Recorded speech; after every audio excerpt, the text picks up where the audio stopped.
talked about it briefly in there. So we'll take a long look at it. We feel like we have 3 starting quarterbacks. And Mike has gone out and proven that he can beat a really good defense. He threw for over 400 yards. He's even in that Thursday night game a couple days later, he threw a shot to Elijah Moore to tie the game up. He had to leave with the injury. And so we got all the faith in the world in Mike White, got all the faith in the world in Joe Flacco, and then you got Strevler showing that he can ball too. So really like our quarterback room. I don't think that the Nets right now are interested in really trading him. And that's not to say that there isn't a deal to be made at some point. But as of right now, with what they've been offered, they're not interested in any of those deals from what I can gather. Here's the set. 3-2 on the way to Winker. Swung on, belted deep into the gap in right center field. Going, and goodbye, baseball, Jesse Winker. Wow, that's one way to get back. We've got some Mariner fans here in Southern California tonight. Jesse Winker with a solo blast into the seats in right center field. His 12th home run of the season. And the Mariners have taken a 1-0 lead here in the top of the first inning. To the Blade is hit high in the air, deep to right field. Soto's back at the wall. Goodbye into the bullpen. J.J. Blade, home run number 3. And the Marlins take a 1-0 lead. Stroman to the bounce. The pitch to Hernandez. Swing, a line drive. A base hit into right center field. Hernandez scores from third. Boyd to second will stop there. Suzuki fires it in for right center field. He set up and in on Yadiel Hernandez, and the pitch hung, and he lines it into right center field to drive in his 41st run of the year. And this is now a 1-run game here in the bottom of the 5th. 2-1 on Contreras. Offering on the way, that is spanked to deep center. Nemo back to the wall. Forget about that one. Straight away center field, 1-0 Atlanta. And Freddie swings it. He drives onto right field. It's 1-0. Freddie Freeman hits an upper deck shot to get the scoring going. His 16th home run of the year, and the Dodgers jump out in front. I'm so glad we called SOS. Our AC is the coldest. I'm always the coldest.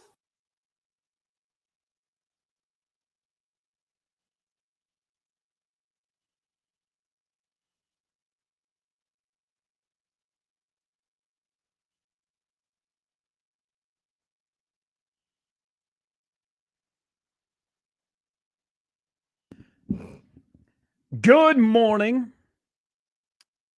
We are back together 11 days before the start of the season. Camp just keeps going on and on and on, doesn't it? Yeah. Just how are things, man? good. Good to see both of you guys. I thought I'd walk in. Things would be new. We'd be in a new studio. The lights would be better. The computers would be better. The microphones would sound better. We'd look better on camera. And you know what? It's good to be back. See, I thought about, could I top what Stephen A. Smith did yesterday? With that orange creamsicle or whatever it was he was rocking? I like that sport coat. Well, that was trash. I like the orange sport coat, but I don't think that I could pull that off. I'm more of a dark guy. I like the blacks and the blues. Yeah. So, and also at 5:30, I'm not putting on a suit. Okay, I'm just not. And then I thought, he came in on a boat. How would I come in the studio? Helicopter inside of the studio? Well, I mean, we could get a landing pad. We could just clear Dodge. I mean, I thought as I listened to it rain last night, I could have come in on the Ark. Yeah, I wonder how long is this supposed to continue? Chance, do you have a forecast for me? When's the rain? When's the Annie Lennox? When's that supposed to stop? Do you know? Let me just look right now. Well, I could have done that. I thought you may know off the top of the old Medulla Oblongata. Not so much. Like I think we're good. Carrying until 11-ish. 11-ish? Yeah, that's not terrible. We do need the rain though. There's a lot of brown yards out there. Yeah, I mean, people in Vegas and Chicago need the rain on their football field, but we need it on our lawns here. No, the people in Chicago need to keep Elton John out of their stadium. That's what they need to do. They need to rocket that man up out of there. Wait a minute. Elton John in Soldier Field? Yeah, was that 9 days ago?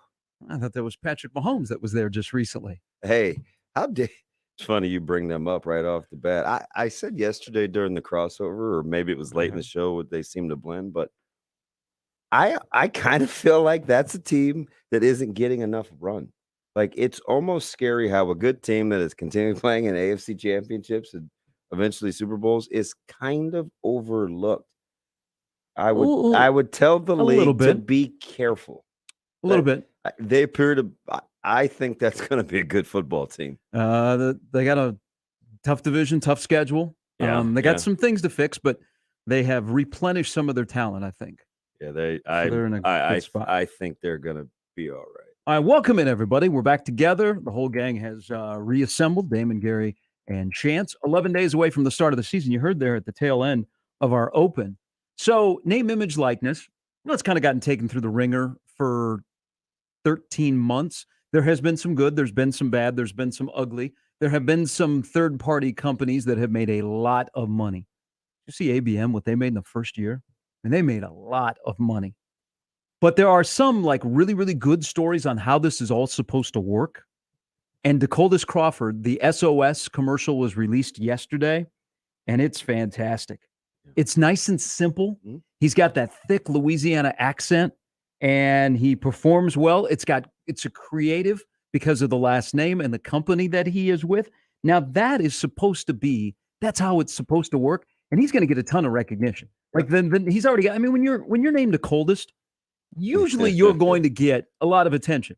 Like if you're named Gary or even Damon, people are going to be like, it's not moving the you needle. kind of blend in. When you're named the coldest, you're like, You've got to be doing something special in your life. Whether you're an athlete, actor, a singer, or something, if you have the name the coldest, you've got to have something good happen your way. And so it was a great partnership, and I like the commercial. He's going to get a lot of recognition. I see it's being shared everywhere. Now, the part of the whole name, image, likeness, as you and I have discussed, what does SOS want as a kickback?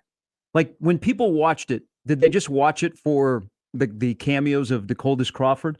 Or did they go, oh, okay, I got some heating and cooling problems. That's the company I'm going to call. I don't know. What does branding and name recognition get you? I don't really know what that yields, right? Like, because sometimes companies just like to keep their name fresh. Like our endorsement campaigns are always usually, they can be different for people. You know, sometimes, you know, Woodhouse can be different than, you know, what Ted and Wally's wants or whatever, right? Or, you know, tickets for less. So I think sometimes it just depends on what the company. And I don't think they think that people are going to pick up the phone today and go, man, this is a great time. We just went through a heat wave. My AC is on the fritz. Can you get here? Because I saw your commercial. They probably, if they get, I think, a handful of calls, that's probably a win. It's just branding. It's unique. It's creative. Kudos to the advertising agency behind SOS that said, you know what, we've got to find a way to partner with a football player named DeColdis Crawford. Now, the unfortunate thing is here, he's going to be seen more on TV than he will be on the field probably this year. You know, with his latest injury. So that's the downfall of somebody that, you know, you do name, image, likeness with. Like, look at Miles Brennan. What happens to him, his name, image, likeness money? He quit yesterday at LSU. He's coughing that up. That's just the one. That's the one like drawback that is probably behind the scenes. But I love the spot. I think it was really good. Kudos to everybody that was involved. And the DeColdis Crawford, that deep Louisiana accent is awesome. I'm always the coldest. We are 11 days away from the start of the season. I did not put that on the bingo card of things that we would open up with upon your return. Well, just hearing that, I thought, because I just saw it this morning. I'm like, that's unique. The coldest. Yes. What are you laughing at, Chance? Is that funny to you? Is that funny, huh? Oh, funny, man. A little bit funny. Yeah. I'm always the coldest. All right. 11 days away from the start of the season, the boom or bust season. Did you see what the Circus Sportsbook did to the Nebraska Northwestern line? It was 13? Yeah. Now it has jumped to 13. Yeah, that's okay. The money line is minus 505. So if you want to dabble in that, basically Vegas has told you that they don't think Northwestern has a chance. Yeah. And Pat Fitzgerald, just reading a couple of the articles while I was away, I don't know how much faith he has in his quarterback. Who has less faith in their quarterback, Pat Fitzgerald or Paul Christ? Yeah, well, right now, you're going to have to run the ball. So both those schools are going to have to run the ball. I think that ultimately that's what it's going to boil down to, at least for them. So I look at this and you know, I get the response of Well, now I'll be disappointed if they don't cover. Playing a bad team, beat them 56-7. I don't care if it's Pat Fitzgerald. He doesn't seem to be having a great camp. I'll be disappointed if they don't cover. I keep saying you have 11 days now to find out how to win by at least a point. For some reason, I don't think they do. I'd take the 13. You think Nebraska will cover at 13? No, I don't. Yeah. I just win by a point and move on. If I'm Northwestern, I take all that 13. Well, you know, people are like, well, they're either going to win easy or they're going to crap the bed. Well, it's part of the whole season. It's going to be in a boom or bust season. I mean, aren't we to the point now where there's no in between? Yeah. Like it's either going to go really well and they're going to surprise some folks and maybe surprise themselves, or it's going to be a struggle bust season. Like it doesn't appear to be like a 6-6 meandering type of year. It appears to be either a really unfortunate season where you can't find any traction, or you have pushed the right buttons and things take off and you feel good about where your program is headed. I don't know anything about like if I'm Nebraska, fudge, that game can't get here soon enough for everybody. Seems like the players, you just I get the sense they feel like I think they've been around each other for a long time.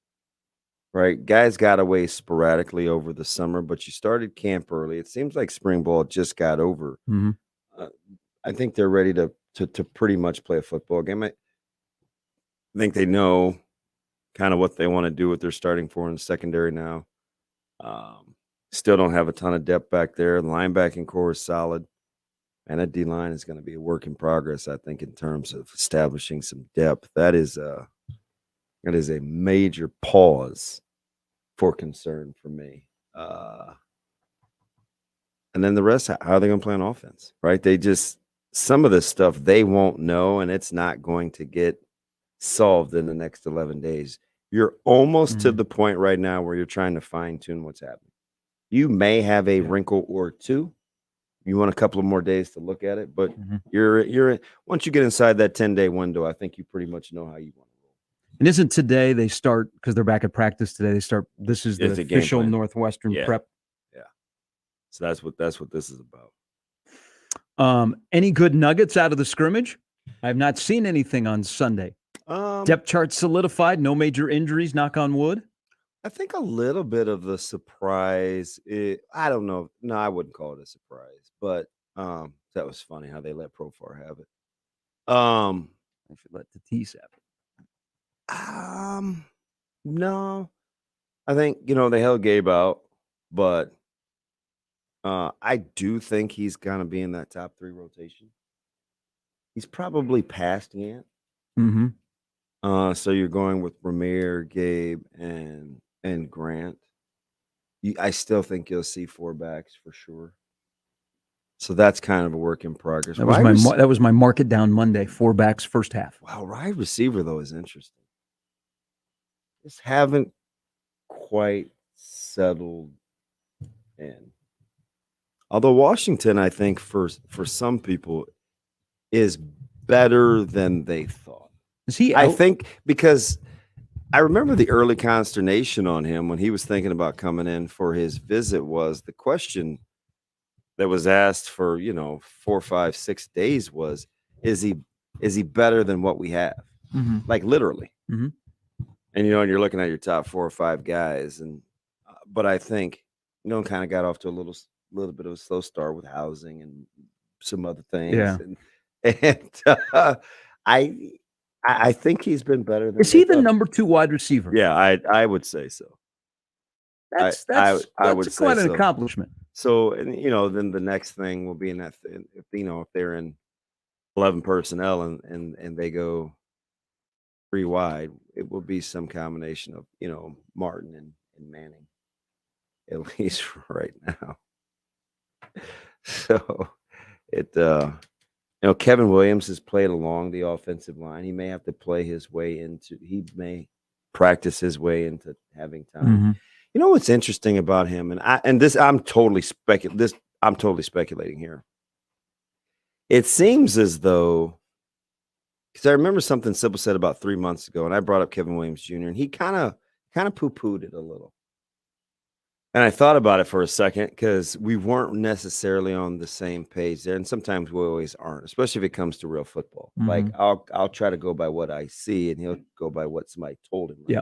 And he has pretty good sources. So, but it still has to play out. And I think early on, I think some people kind of had their minds made up on him.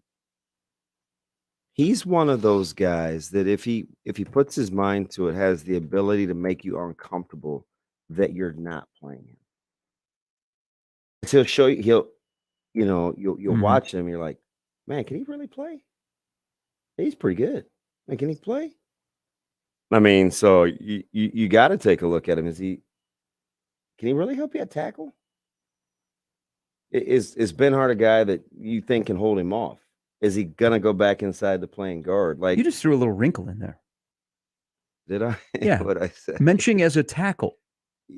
I just 'Cause think- he's been- I think He's been Nebraska pigeonholed has, as a guard, played a little tackle. I think Nebraska has to cover their bases.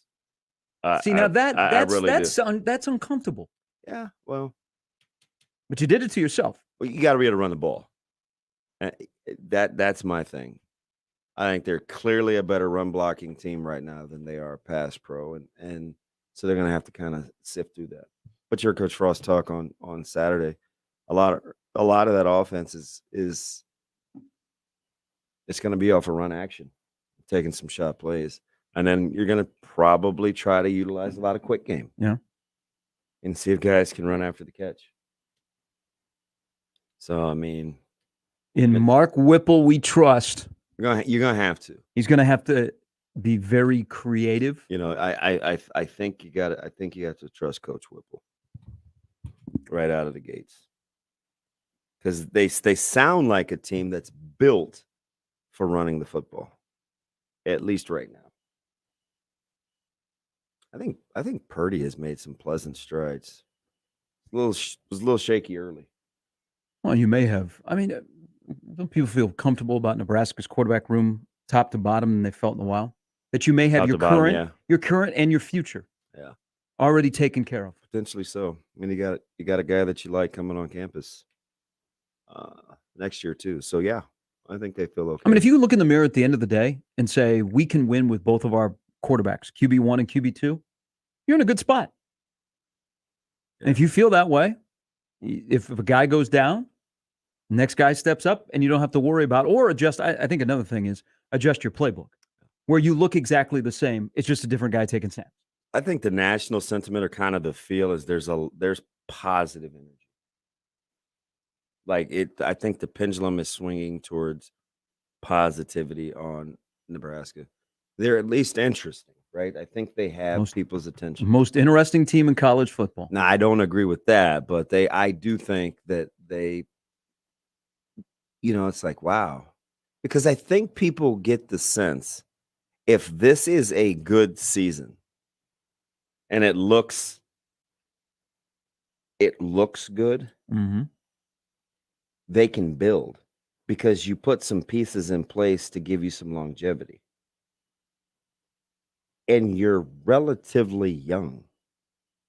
So if you can win right now, I put some credit in the bank. Yeah. That's why I think it's a boom or bust. It's either going to be a bust or it's going to be a boom. There's no in between. It's kind of where I think they're at. By the way, thanks to Brett McMurphy. As he said before the ballot was released yesterday, the AP poll, that he was going to put Nebraska at 25. Thank you for Nebraska getting one vote in the receiving votes. But for the knuckleheads out there that are football geniuses, you realize that Nebraska didn't vote in this poll. People were knocking Nebraska. You know what? Go after Brett McMurphy, who also had Miami at 4 in his poll. Okay? Nebraska didn't vote in a poll. Okay? That's not on Nebraska. They've done a lot of self-inflicted stuff, but that's not on Nebraska. That's Brett McMurphy saying, you know what, 25. And so then people speculate. They go, oh, you know what? There always seems to be that unranked team that finds their way into the poll. Today's top 10. not a day we're going to be mad at Brett McMurphy because we go back and forth with him as a fan base. Today must be one of the days we like him. I mean, he laid out why he thought, Nebraska might be 25. The thing with those polls, and they bring fodder and they bring some anger and they remind you that the season is closing in and it's a good discussion point for a couple of minutes. And for people that are on the football committee, it's maybe a good starting point. And there are some things about the poll that was released yesterday that somebody in the top 6 is going to win the national championship. In the CFP era, somebody in the top 6 is going to win the national championship. Somebody is going to fall out of the top 10 and fall completely out of the poll. And then there will be some unranked teams that will find their way in there. Yeah, I think, Ole Miss is probably too low. Wake Forest is probably too high, especially without Sam Hartman. Yeah, that's right. A major that loss. Is crazy. You're talking about one of the top quarterbacks in the country who will not play, undisclosed. And you don't want when people do that, it's like you don't really want to speculate. No, but with what's going on with Hartman, I didn't love the top 25, but man, good on. This may be a year. If Power 5 isn't careful, there will be some Group of 5 teams that will be a problem. Didn't seem to be a lot of love for Group of 5. No, and there's some good teams. Air Force, App State. I think Houston's sneaky. Well, they're in the top 25, so they're on the radar. Houston's on the radar. I look at Boise. Let's see, Boise, App State, San Diego State. Who else do I kind of like? There's some Group of 5 people in teams. Orlando feel good about themselves. Yeah. Well, and I think people like that conference before it dissolves and those guys go to the Big Ten. But I think they like Houston, UCF. Well, think about Cincinnati. Yeah, think about the additions that are coming to the Big 12. BYU is ranked. Yeah. BYU's got a grinder of a schedule. But the Big 12 with the Group of 5s that they're inheriting, those are some teams that are sitting pretty well in the 2022 season. But back to Brett McMurphy, and I always wonder, and Sam McEwen's coming up at 7:30 this morning. Maybe we can ask him because he's a regular voter. Is when you do a vote like this, do you take into account last year, returning starters, or do you vote where you think somebody will finish? Because I'm always under the mindset of Georgia won the national championship last year. Now Georgia's third. Georgia should be number 1 until they're not. Yeah, I don't know about that. They should be number 1 until they were the defending national champions. Now, I feel that way about Gretna, but I don't feel that way about Georgia. Because I don't know if I think Georgia Now they got pieces. They got pieces to replace. Is the best team in the country. But right I now. go with. They won the national title think last year. The defending champs could be the best team in the state. So that's different. I don't know if you do it by default. You know what I mean? Because do you really think Georgia's the best team in the country right now? No, but I've always. You won the national championship last year. You should start number 1. No gimmies. How long do you stay? No gimmies. How long do you stay? They're gonna have defensive concerns, but they've recruited well.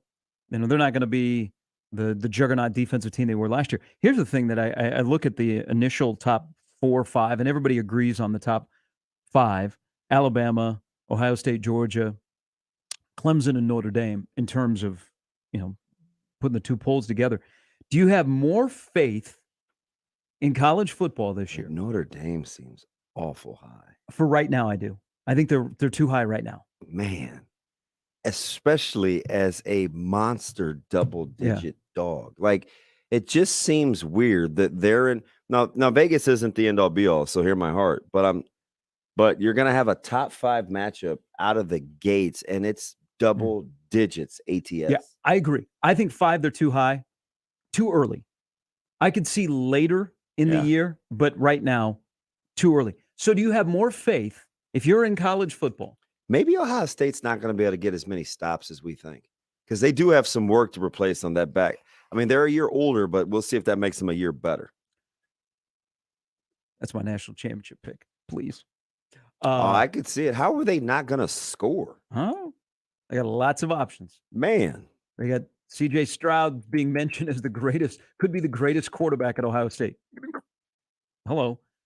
But do you have more faith in college football this year? In Georgia's defense or DJU at Clemson? Oh, now, I'm not an Ungalele guy. So Clemson could have the best defense in the country. They're certainly going to have the best defensive line. But do you have faith that Georgia's defense will pick it up, or that DJU for the first time will live up to his billing? Because that's what Clemson's season comes down to. I have more faith that Georgia will continue to play defense. And I do as well. And I don't think they now listen, they're losing the head honcho, their play caller on the defensive side. But I mean, that's what George has done. Ungalele, well, my goodness, he's got a lot of work. I mean, that offensive line was trash, and he couldn't move. He gave them no mobility.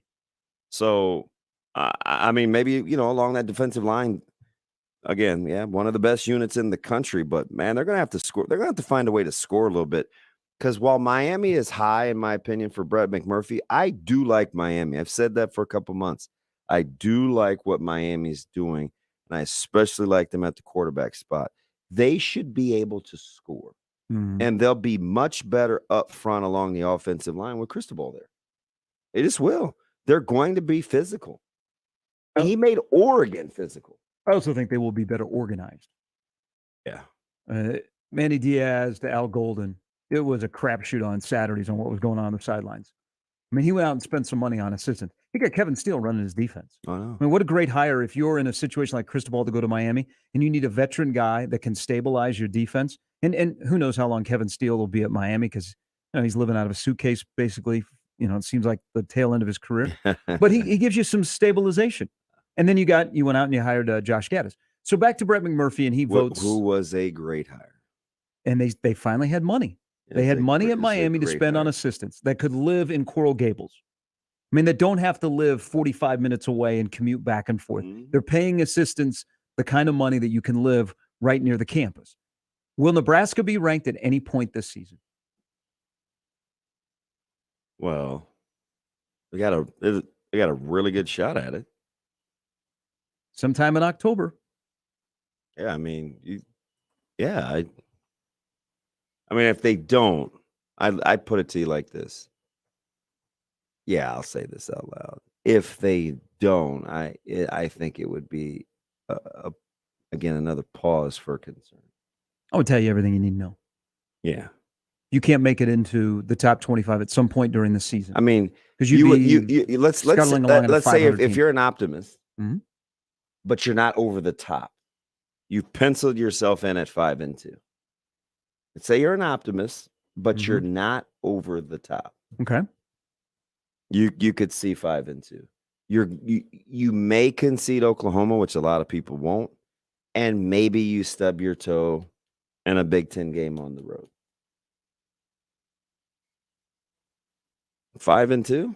Would that put you in the top 25? I don't know.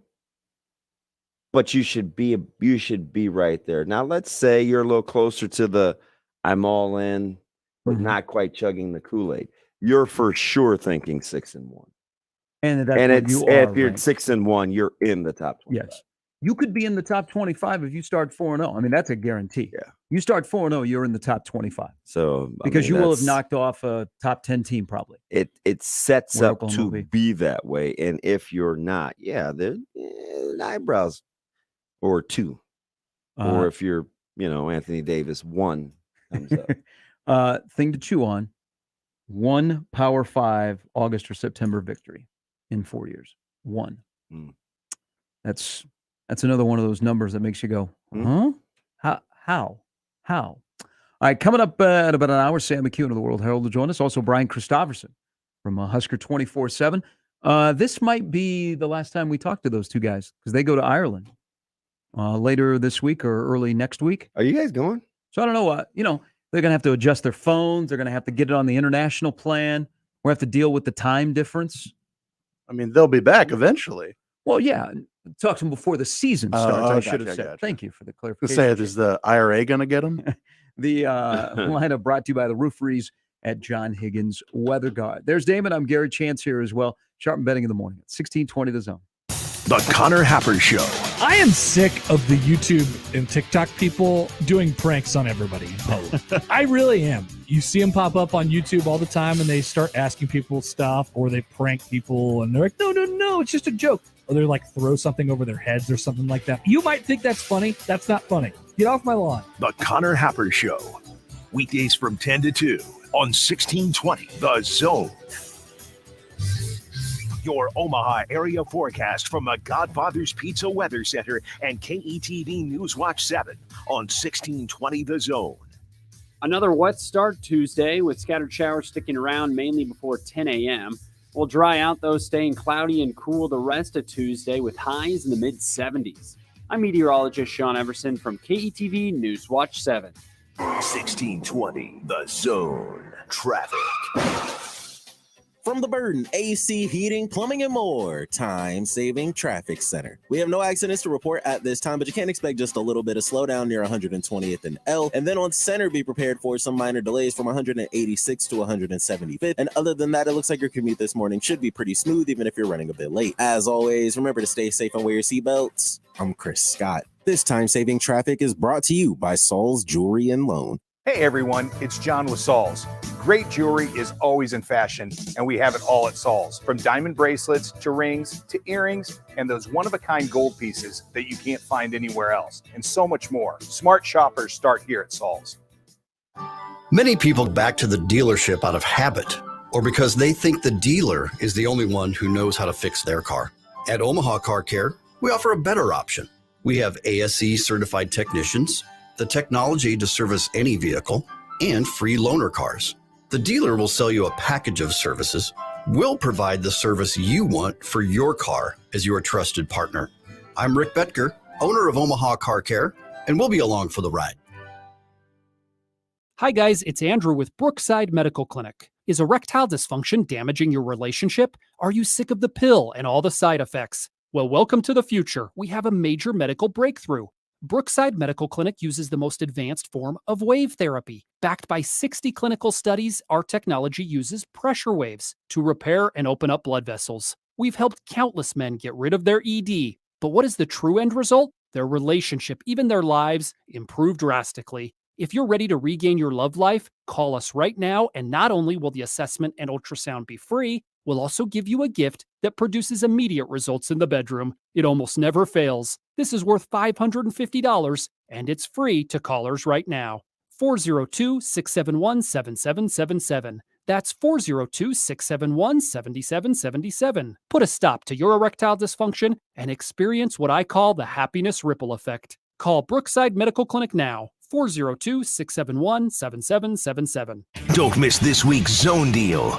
This week's half-off deal is $50 worth of vouchers to Le Voltaire French Restaurant for only $25. Le Voltaire Pepperwood Village is a locally owned, unpretentious French restaurant serving down-home cooking with an extensive wine list and great handcrafted cocktails for decades. Whether dining with friends, clients, or that special someone, Le Voltaire will make you feel right at home. Zone deals go fast. 9 a.m. Friday, 1620thezone.com.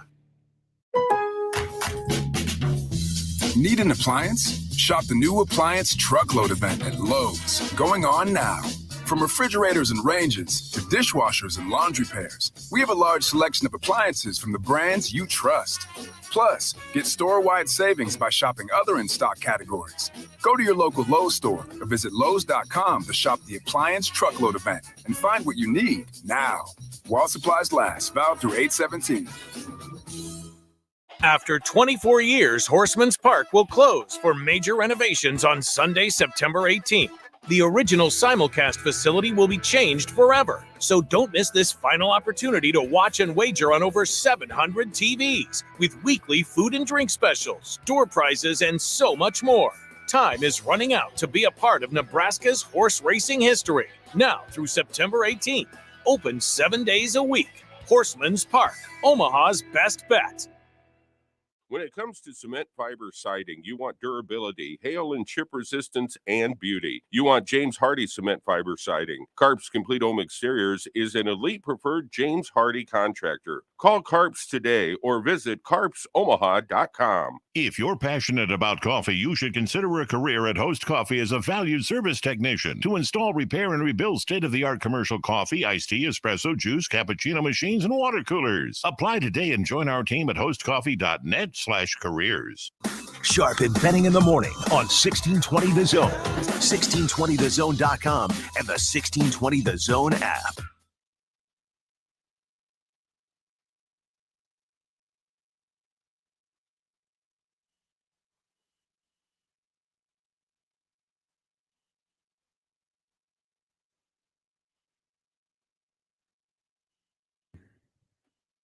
A good morning to all of the Better Call Saul and Breaking Bad universe that ended last night.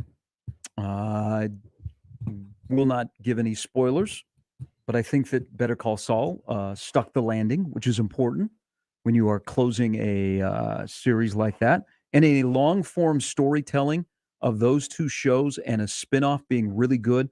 I don't know that it was better than Breaking Bad, but it served its purpose. So for people that are lamenting this morning, sorry.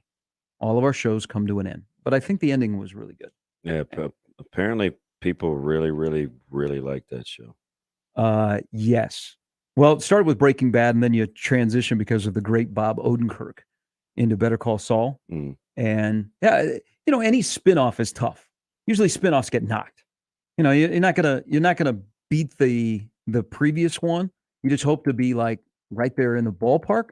And I thought they were definitely in the ballpark. Some people will debate if Better Call Saul was better than Breaking Bad.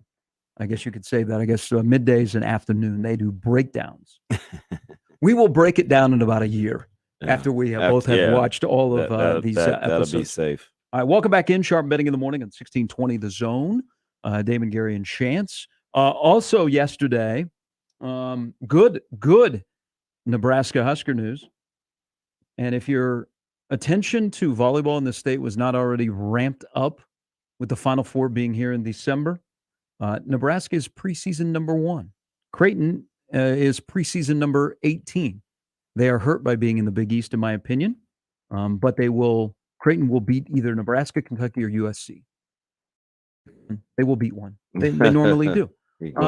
But if you weren't already excited about Nebraska volleyball and volleyball in general in the state with the Final Four being here, the fact that Nebraska is preseason number 1, followed by Texas and then Wisconsin, can we just fast forward to December when Nebraska and Texas are playing for the national championship? Was Nebraska picked to win the Big Ten? No, Wisconsin was. So it's like, what is going on? Yeah, screw you, Kelly Sheffield. You're number 3. Although, yeah, Wisconsin will be tough, though. Well, they monsters. They've owned the Big Ten. Yeah. I said that they've owned the Big Ten in volleyball. But I do like how John and his program, and sometimes you know how this is because in your competitive life, you've been on both sides, where you are either the hunter or the huntee. Yeah. Like, what do you prefer if you are into motivation as a coach? Would you rather be chasing, or do you put the target on your back, you lean into it and say, yeah, we want to be number 1. I like my roster. I like my whole program. Yeah, look what we have coming back. We should be number 1. I like that they lean into it and they want to be like number 1. And come on, the way the Big Ten is set up, and the Big Ten is a juggernaut for volleyball, breaking news, is you're not going to stay number 1. Okay, you're going to go through a season where you go through some ups and downs, and playing that schedule in that conference. There could be nights on a Friday and Saturday where you drop back-to-back matches, but around here, you are a special program when every loss feels like it's the end of the world. Yeah, is Schmeck still going about 6'9"? She might be up to 6'10". God, that's a massive volleyball team. It's gonna be nice though. Playing in the best conference. Every night out, you're probably gonna be tested. Even a trip to Purdue can be difficult. And no disrespect to Purdue, that's a really good volleyball program. I'm just you pull one out of the pull a name out of the hat. Could be tough. That's how that conference gets down. So you could have a fun. Because you're a big wrestling guy. Yes, sir. In this conference, is it a better wrestling? And there are two complete different audiences. Better wrestling conference or better volleyball conference? I'm a little biased, but I love volleyball too. Aren't they similar? Yeah, I think it's a better wrestling conference. Wrestling, they're winning national championships in the top 4. And volleyball is fantastic. Don't get me wrong. But I'll take wrestling. So volleyball has 1, 3, 5, and 7 in the preseason, and wrestling is very much similar. You'll get an Iowa or a Penn State or an Ohio State, or you got Michigan, you got Nebraska. So you could have 5 teams in the top 8 in the preseason rankings in wrestling. I'll take wrestling. We We'd have to find somebody who is like in the middle of the neutrality, because everybody's going to back up their sport and go, Well, oh, this is a I'd great rather wrestling be conference, right, great even though I volleyball." lean wrestling with my love. But I don't even know how many people would debate that. I don't. It's by far the two best the two best Olympic sports in the Big Ten. Yeah. Are wrestling and volleyball. Yeah, and the conference can boast in the country. Mm-hmm. Oh, they win because they win national championships. Yeah. And they have national champions in one particular individual sport, and they produce Olympians. Yeah, there is no debate that wrestling and volleyball are the two best Olympic sports in the entire Big Ten. The better debate would be when they're rolling at their peak, which one is more aesthetically pleasing to watch? That's tough. Because I don't think you could. I think you could choose one. See, that one I probably lean a little bit towards volleyball because they're so explosive, and just the athleticism. It's hard to move 6'2", 6'3" frames around. Mm-hmm. It really is. With any sort of agility, we take it for granted because we watch hoops. But man, it's tough out here. Okay, so this is a good little discussion here. It's tough out What is a better, because this is where you have these two sports. Now, volleyball, because of the coaches and because of their fan base, are angling for more media coverage, more television coverage. Can we get more matches on TV? The Big Ten has embraced Wednesday night. Yeah. You look at Nebraska, Wisconsin, the first time they meet in Madison in late October is that Wednesday night, like marquee. Larry Putney is talking to me on my TV match. And then they get Wisconsin, by the way, on the 25th of November, they come to Lincoln. But the Big Ten has taken volleyball and they have elevated it. Now, the coaches would like it more outside of their own respective networks because the SEC network and the Big Ten network, they carry a lot of volleyball, and they should. They should carry their non-major sports because they have the spots to do it. And that's what a network is set up, is to promote the sports that don't get as much attention. And volleyball coaches want more and more and more. We heard the Wisconsin head coach. He wants to set the attendance record. He wants to beat what Creighton and Nebraska are trying to do or have done in the past. Now, TV can elevate volleyball. Can TV elevate wrestling? Because I think Shane Sparks can. Let's go, baby. Hey, I think in both sports, don't you have to appreciate both sports? You have to go at least watch it in person once. Yeah. I don't think you can appreciate wrestling on TV. Well, I told you what I thought. I think the best sporting event, like if you just go across the river because it's in the conference, like if you go and they were the 2021 national champs, if you go across the river and watch wrestling, it is the single best event on that campus, and that includes football. Just my opinion, having seen both. 15,000 people in Carver Hawkeye Arena. Do you know who the last non-Big Ten national champion was in wrestling? I'm going to say Oklahoma State. Correct. When was that? 2018. 2006. That far back. Dude, the Big Ten has ruled. The Big Ten has Come on, ruled. John Smith. Working backwards from 2022. Iowa, Penn State, Penn State, Penn State, Penn State, Ohio State, Penn State, Penn State, Penn State, Penn State, Iowa, Minnesota, Okie State. Yepper. A pretty good wrestling conference. And there's a couple of teams you didn't mention that haven't won a national title that are like they finished second, third, or fourth. Yeah. Yes. Didn't Michigan win the Big Ten wrestling in Lincoln this year? Yes, and they were the runner-up this year at Nationals. Penn State was the runner-up to Iowa in 2021. Ohio State was the runner-up in 2019 and 18 and 17. Yeah. Not bad. But they're two sports that I don't think you can appreciate, and you have to go watch them first in person. In both of those sports, I think, are one of the reasons why you need the network, the conference network, because they have elevated the sports. And I know, listen, a lot of people whine about viewership and target audience and growing. And I think with volleyball in particular, what has enhanced that sport is women watch that sport. For those sports that are played by ladies, the way to really grow it is to have that be part of your main demo as well. I mean, that's how you get the big numbers. I mean, that's why the NFL is popular. Yeah. I mean, the Women female apparently- audience in the NFL is huge. pretty big. That's a start.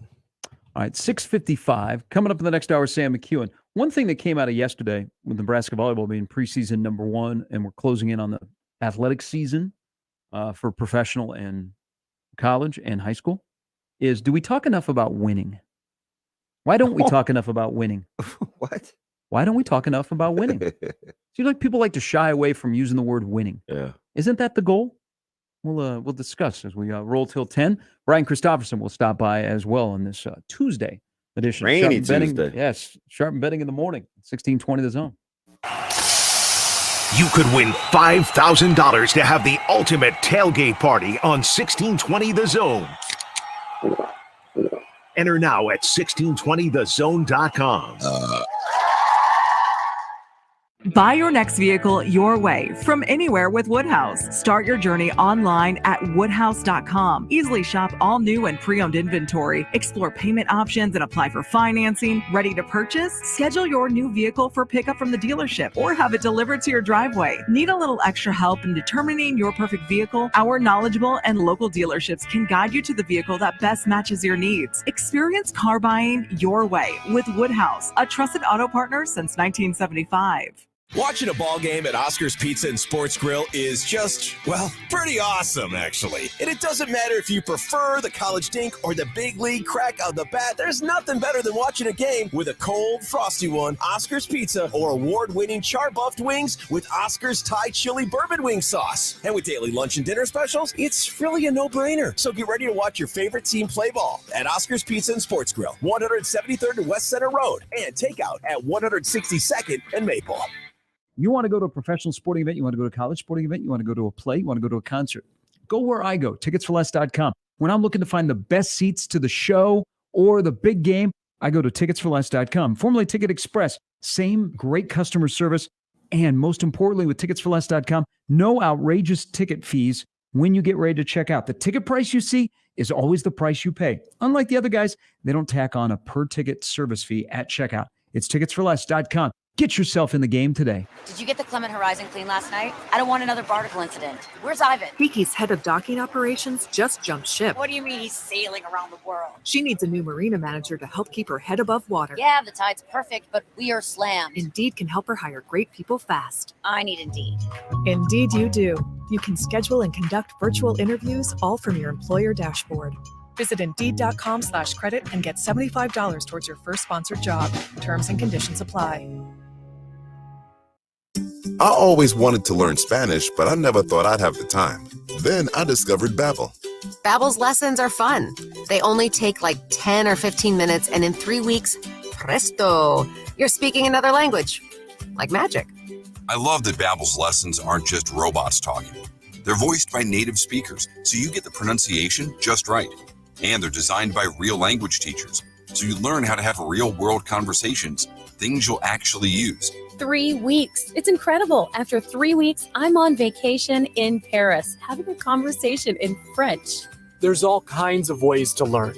Use Babbel's podcasts or games or videos. You can even join live classes with a language teacher. If you want to learn a language, there's no faster, easier, better way than Babbel. Babbel. Babbel. Babbel. Évidemment. Go to Babbel.com to try for free. That's Babbel.com. Babbel.com. This is Darcy with Dingman's Collision Center. We have run our business for years by helping the vehicle owner retain the value of their vehicle by working for them with warranted, safe, high-standard repairs. For this reason, Omaha vehicle owners have chosen Dingman's to repair their vehicles. Your loyalty has been shown through repeat business and amazing referrals. You've also voted us first place Best of Omaha for the past 17 years. We want to say thank you for choosing the Dingman family and our incredible technicians to repair your vehicles. At Dingman's, we'd rather be the best than apologize for anything less. Teachers like me, parents, we don't always know as much as you guys do about what's going on with other kids. Half the time, it's rumors. Yeah, but if you're ever concerned about a friend who's having trouble with alcohol, prescription drugs, anything, you need to tell an adult, someone you know and trust. That can be hard, but speaking up about a problem is what helping a friend is all about. For more information, visit underagedrinking.samhsa.gov. Sponsored by DHHS and aired in cooperation with the Nebraska Broadcasters Association and this station. Sharp and Betting in the morning on 1620 The Zone, 1620thezone.com, and the 1620 The Zone app.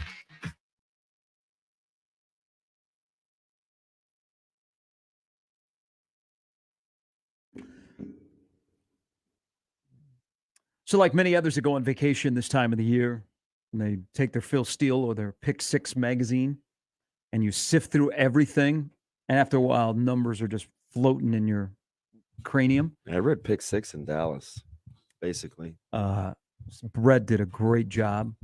He's going to be on with us on our Football Fridays, but if you have not purchased it, either the online or the physical copy, do today. This is where I knew when it's time to come back to work. When I was contemplating, I wonder who will win the September Heisman this year. Who will be the quarterback that gets off to a great start because of their schedule and they get a lot of attention, and all of a sudden they're the September Heisman Trophy winner? Van Dyke. I know you just said you like Miami. I think there's a lot to like about where they're headed. I just don't think they're there yet. No, they're not. I'm just. But it's good that when you take over a program, it is good to inherit a quarterback like that. Yeah, they're not there yet. That's just a team that's going to ruin somebody's season. And he's going to get off to a good start because they got Bethune-Cookman and Southern Miss, and then they get A&M. Go Miami. And I think A&M is vastly overrated. Thank you. Say that again. Vastly overrated. It's a talented team. Man, a lot of guys without a ton of experience. Wasn't Texas A&M unranked last year at the end of the year? And all of a sudden they're sixth? Isn't Jimbo Fisher running the show there? It sets up. He's got 2 cupcakes, and then he's got a big one on the national stage against a name brand team that will be highly rated that may not be as good as advertised. Those are the times you got to steal notoriety. I was saying this, I was telling this to Micah when we came back from Dallas a couple weeks ago. We got a really good draw, right? But it's a big time tournament. It's Jermaine O'Neal's tournament, but we had a big time opportunity. I said, this is why I just was telling this to the parents.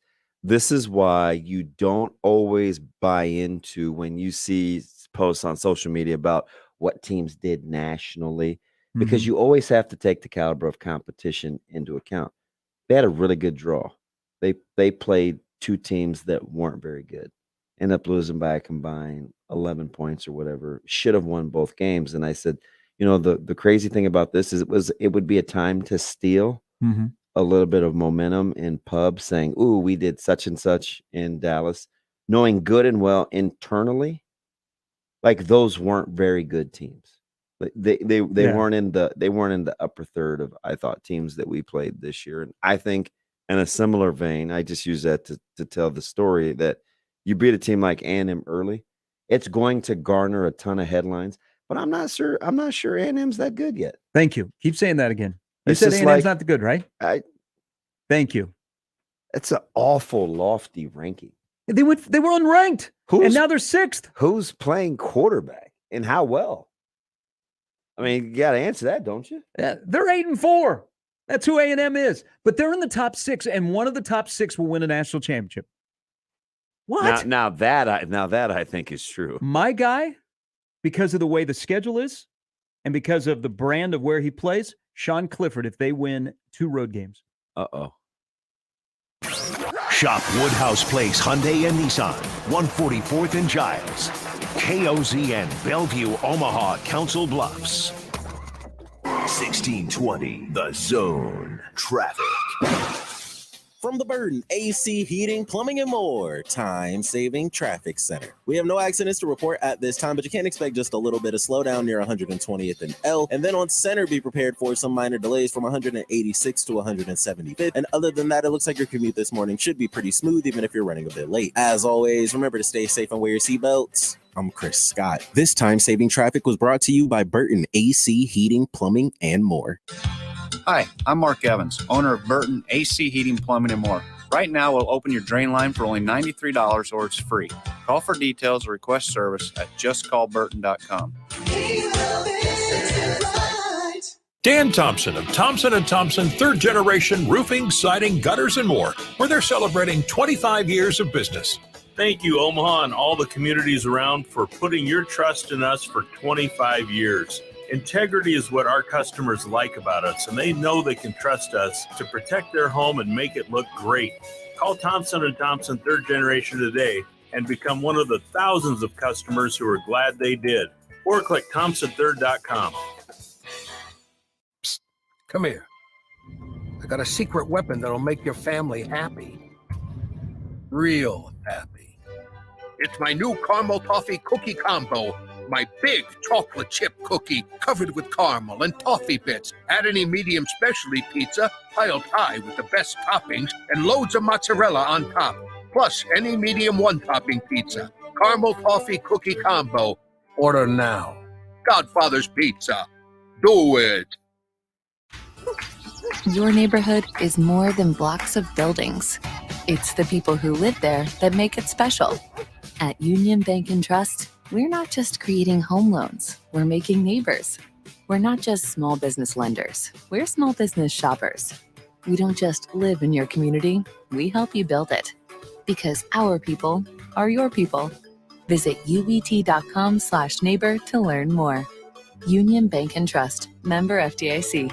Be a part of the Host Coffee team today. Host Coffee is hiring a service technician. If you'd like to work for a trusted and loyal family-owned company that understands the needs of working families, Host Coffee has your opportunity. Apply today and join our team at hostcoffee.net/careers. Husker coverage on 1620 The Zone is presented by Tickets for Less. Tickets for Less is your local source for Nebraska football tickets. Compare and save today at ticketsforless.com. All the Nebraska football news, stories, experts, and coverage you need is on 1620 The Zone.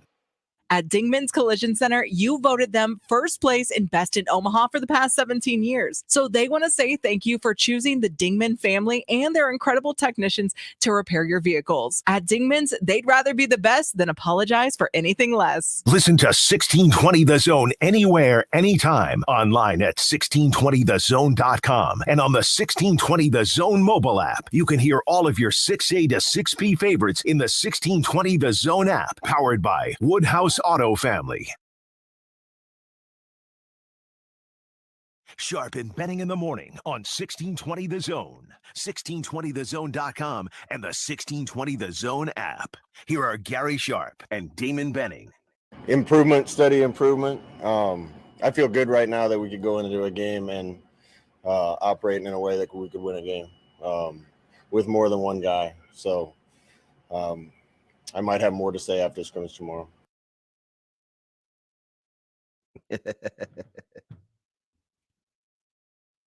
Well, that's a head coach.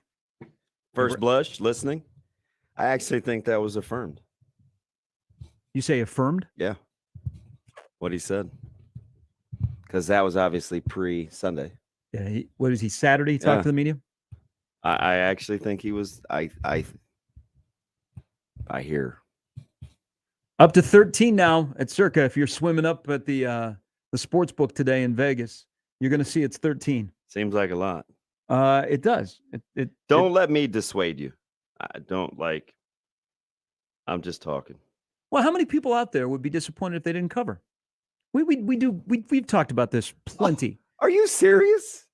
No, there will be people that will talk themselves into. Yeah, disappointed they didn't cover. You better just win. Hey, that's all that matters. I'm going to play this role. You won 3 games. Hey. Nobody's disappointed over not covering 13. I'm going to play this. I'm going to play this role. Not against another Power 5. But Damon, 56-7 last year. Who knows? Northwestern's they're not going to be much better. I mean, last year. Offensive line wasn't great. Still beat them 56-7. Hey, people can make you dumber. Is that the same person that said, well, I don't know if Nebraska's for real? And I'm like, what does that mean? What do you mean, are they for real? They don't even know if they're for what does the word real mean? You know what? They got 3 months to prove every single day that they are a capable college football program that can put one foot in front of the other and stop shooting it off. And I'm listening to a national guy go, well, I don't know if Nebraska's for real. Nebraska never said with it, we're back. What is it? Are they for real? What does that even mean? God bless the straw man arguments, just so folks can argue with one another. There have been zero proclamations made out of that program. Yeah. I mean, that's why I'm saying zero. Are that when a national person, Paul Meyerberg, by the way, said, are they for real? I'm like, what does that mean? No one has said we've had a great camp. We've done really well. Guys are slinging it. Guys are blocking. Guys are tackling. Guys are catching. Guys are running. You know what? We all get along. All of us coaches, that handshake we do when we come off the field after warm-ups, we got that down pat. We're good. What does that mean? That means nothing. Okay? So stop with that. And you're right. No one has made any proclamation because, let's be honest, either they, people that have seen now every single day of camp, and they go back to work today, they begin officially their prep for Northwestern, is internally, you either know what you have currently, or it's a gigantic 11 days from now mystery machine of when it all unfolds and you got to go out there on the field and whatever happens. TK said, I'm over here acting like all gamblers are rational. No, not exactly, TK, not exactly. I'm just saying. I mean, 13 really seems high. It does. Hey, and you know what? I would be pleasantly surprised if they cover. I'll be like, okay. You know, because you never know until you see it against someone else. Mm-hmm. Right? I can only judge what I know up to this point. You know, that's what makes camp interesting. But I think concerted efforts to go more on like versus like. I don't want to trigger anybody when I say good on good. What do you mean good on good? What about the guys that aren't on the top? Well, they're not on the top units for a reason. Well, Can I just say good on good? That person's I'm not good. not saying they're not good. It's relative. Boy, I miss those days. Although there's still a lot of idiots on Twitter. You gotta check out TikTok. Hey, I just pulled a shrimp taco recipe off there yesterday, and I did the slaw. Fire! I think our TikTok is completely different because all I'm getting is the guy with the Blackstone that's got kids home from college right now. Yeah. And then I'm also got the guy that his kids are going back to school, so he makes breakfast, and I watch those. Those are like the only two food things I get. Or if somebody is doing like a ballpark tour and they're eating the food. Right now, my TikTok is full of Bama Rush. Yeah, this is it's all I can do to kind of focus, especially now that you bring up the Blackstone, because I want one. I'm not gonna spring for one. Number one, because I don't want to move it. But number two, I'm 90% sure I'm gonna get rid of my charcoal Weber. It is like my baby. I can still smoke in that thing. Will you cry more when you get rid of it, the grill, or when Caleb goes to college? Certainly the grill. That's what I thought. I know where your priorities are. I don't even think that's not even debatable. The grill? Easily the grill. The grill? Greater than my son. Priorities, my man. You said cry. Like, I won't be sad when kids go to school. That will be one thing off the old bucket list. My grill is like my therapist. I mean, hold on. Sorry, time out. 1 second, Chance. Okay. First of all, you got to fix that thing over there. You're awful limp today. It's driving me crazy. I don't know what happened. You got to tighten that up. I did. I tried. You keep handling your mic there. It needs Cialis or something. It's like it won't. Look at it. I think it just needs a little tighten. Like a nice wrench. Look up. Screw it. Would it be the slotted part here? Yeah, maybe that one right there. It doesn't go anymore. Yeah, you get some limpness going on over there. It's driving me bonkers. But anyway, like, you talk to your grill? Oh yeah, sit out there. Oh, I needed some serenity yesterday. It was just salmon. That's pretty easy. It was, I mean, Wait a minute. Was there folks- symbolism that it's because the salmon swims upstream? You were yeah, kind of. It was like we're just on our own out here because everybody else is going to enjoy shrimp tacos. So we were just having a chit chat. Salmon didn't say much. Okay. I did most of the talking. I'm like, wow, I can't believe I'm going to actually put stuff in a truck and move and load when we play prep. I can barely focus. It's almost like the 19th to go watch prep Bellevue West. Why don't you just watch it on TV? I might have to. I was talking to Gas Can last night. We were trying to guess the numbers. What will the numbers be for prep Bellevue West attendance? Like, what can that place hold? What does Burke hold? And get this. 7 or 8. If prep wins, Mm-hmm. what will prep West Side garner? Well, it usually is a big crowd anyhow. Yeah, but a little vibe off of beating Bellevue West. Because, I'm not going to say for whatever reason, Bellevue West is still the program, and good on Coach Huffman for getting them there. They're still the program where it's like, regardless of what they have or haven't won or where they are in their season, like if you beat them, it's like the Bellevue West mystique is crazy. So that's we kick off our season on Cox on Friday night with that game. I haven't heard you talk about West Side since I've been away, but we're getting ready for that game. So I've, both coaches. There's a lot of people talking about the difficulty of early season schedules, like prep schedule to begin the year. It's a monster. But Coach Yonk is talking, all right, that's going to get us ready to play in November. You got Huffman going, nobody goes undefeated. Okay. It's all about getting ready for November. It's called gamesmanship. I know what it is. They're gonna, they have one of the better offensive line coaches at Bellevue West in the state. Oh, Pekorski, yeah, he's fantastic. It's going to look a lot different than they've looked up front. Yeah, I mean, they just don't have the same kind of monster size they've had. So his best skill, could have Jacob Baroque playing. Pekorski's best attribute is not even necessarily being a good technician. He's a good technician. Mm-hmm. His best attribute is adjusting against multiple fronts in game. Very good at changing on the fly. That's not for everybody. He's pretty good at that. I'm looking forward to it. I mean, there'll be a lot of talent in the field, and I like both coaches, and it's a kickoff to our season, and it'll be an opportunity for people that doubt Sam Sledge to watch him just mow people down. Unbelievable. He's not on the Super Six. Yeah, that was it. Sam Sledge will start more games at Nebraska than the guy that was on the Super Six from a fellow A school. Oh, hot take. Facts.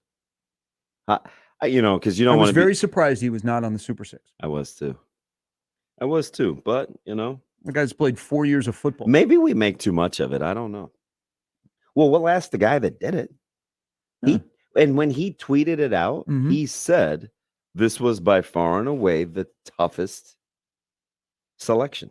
And it may just come down to, and I want to speak for you, but I think I am, our preference in watching Sam Sledge play. Yeah, for me, I dumbed it down yesterday to really easy because you don't want to be – because it is no disrespect to Gatula or anybody else, go McIntyre, but I just looked at it as who's the guy that I would least like to play against. I would least like to play against Sledge. By the way, he's bigger.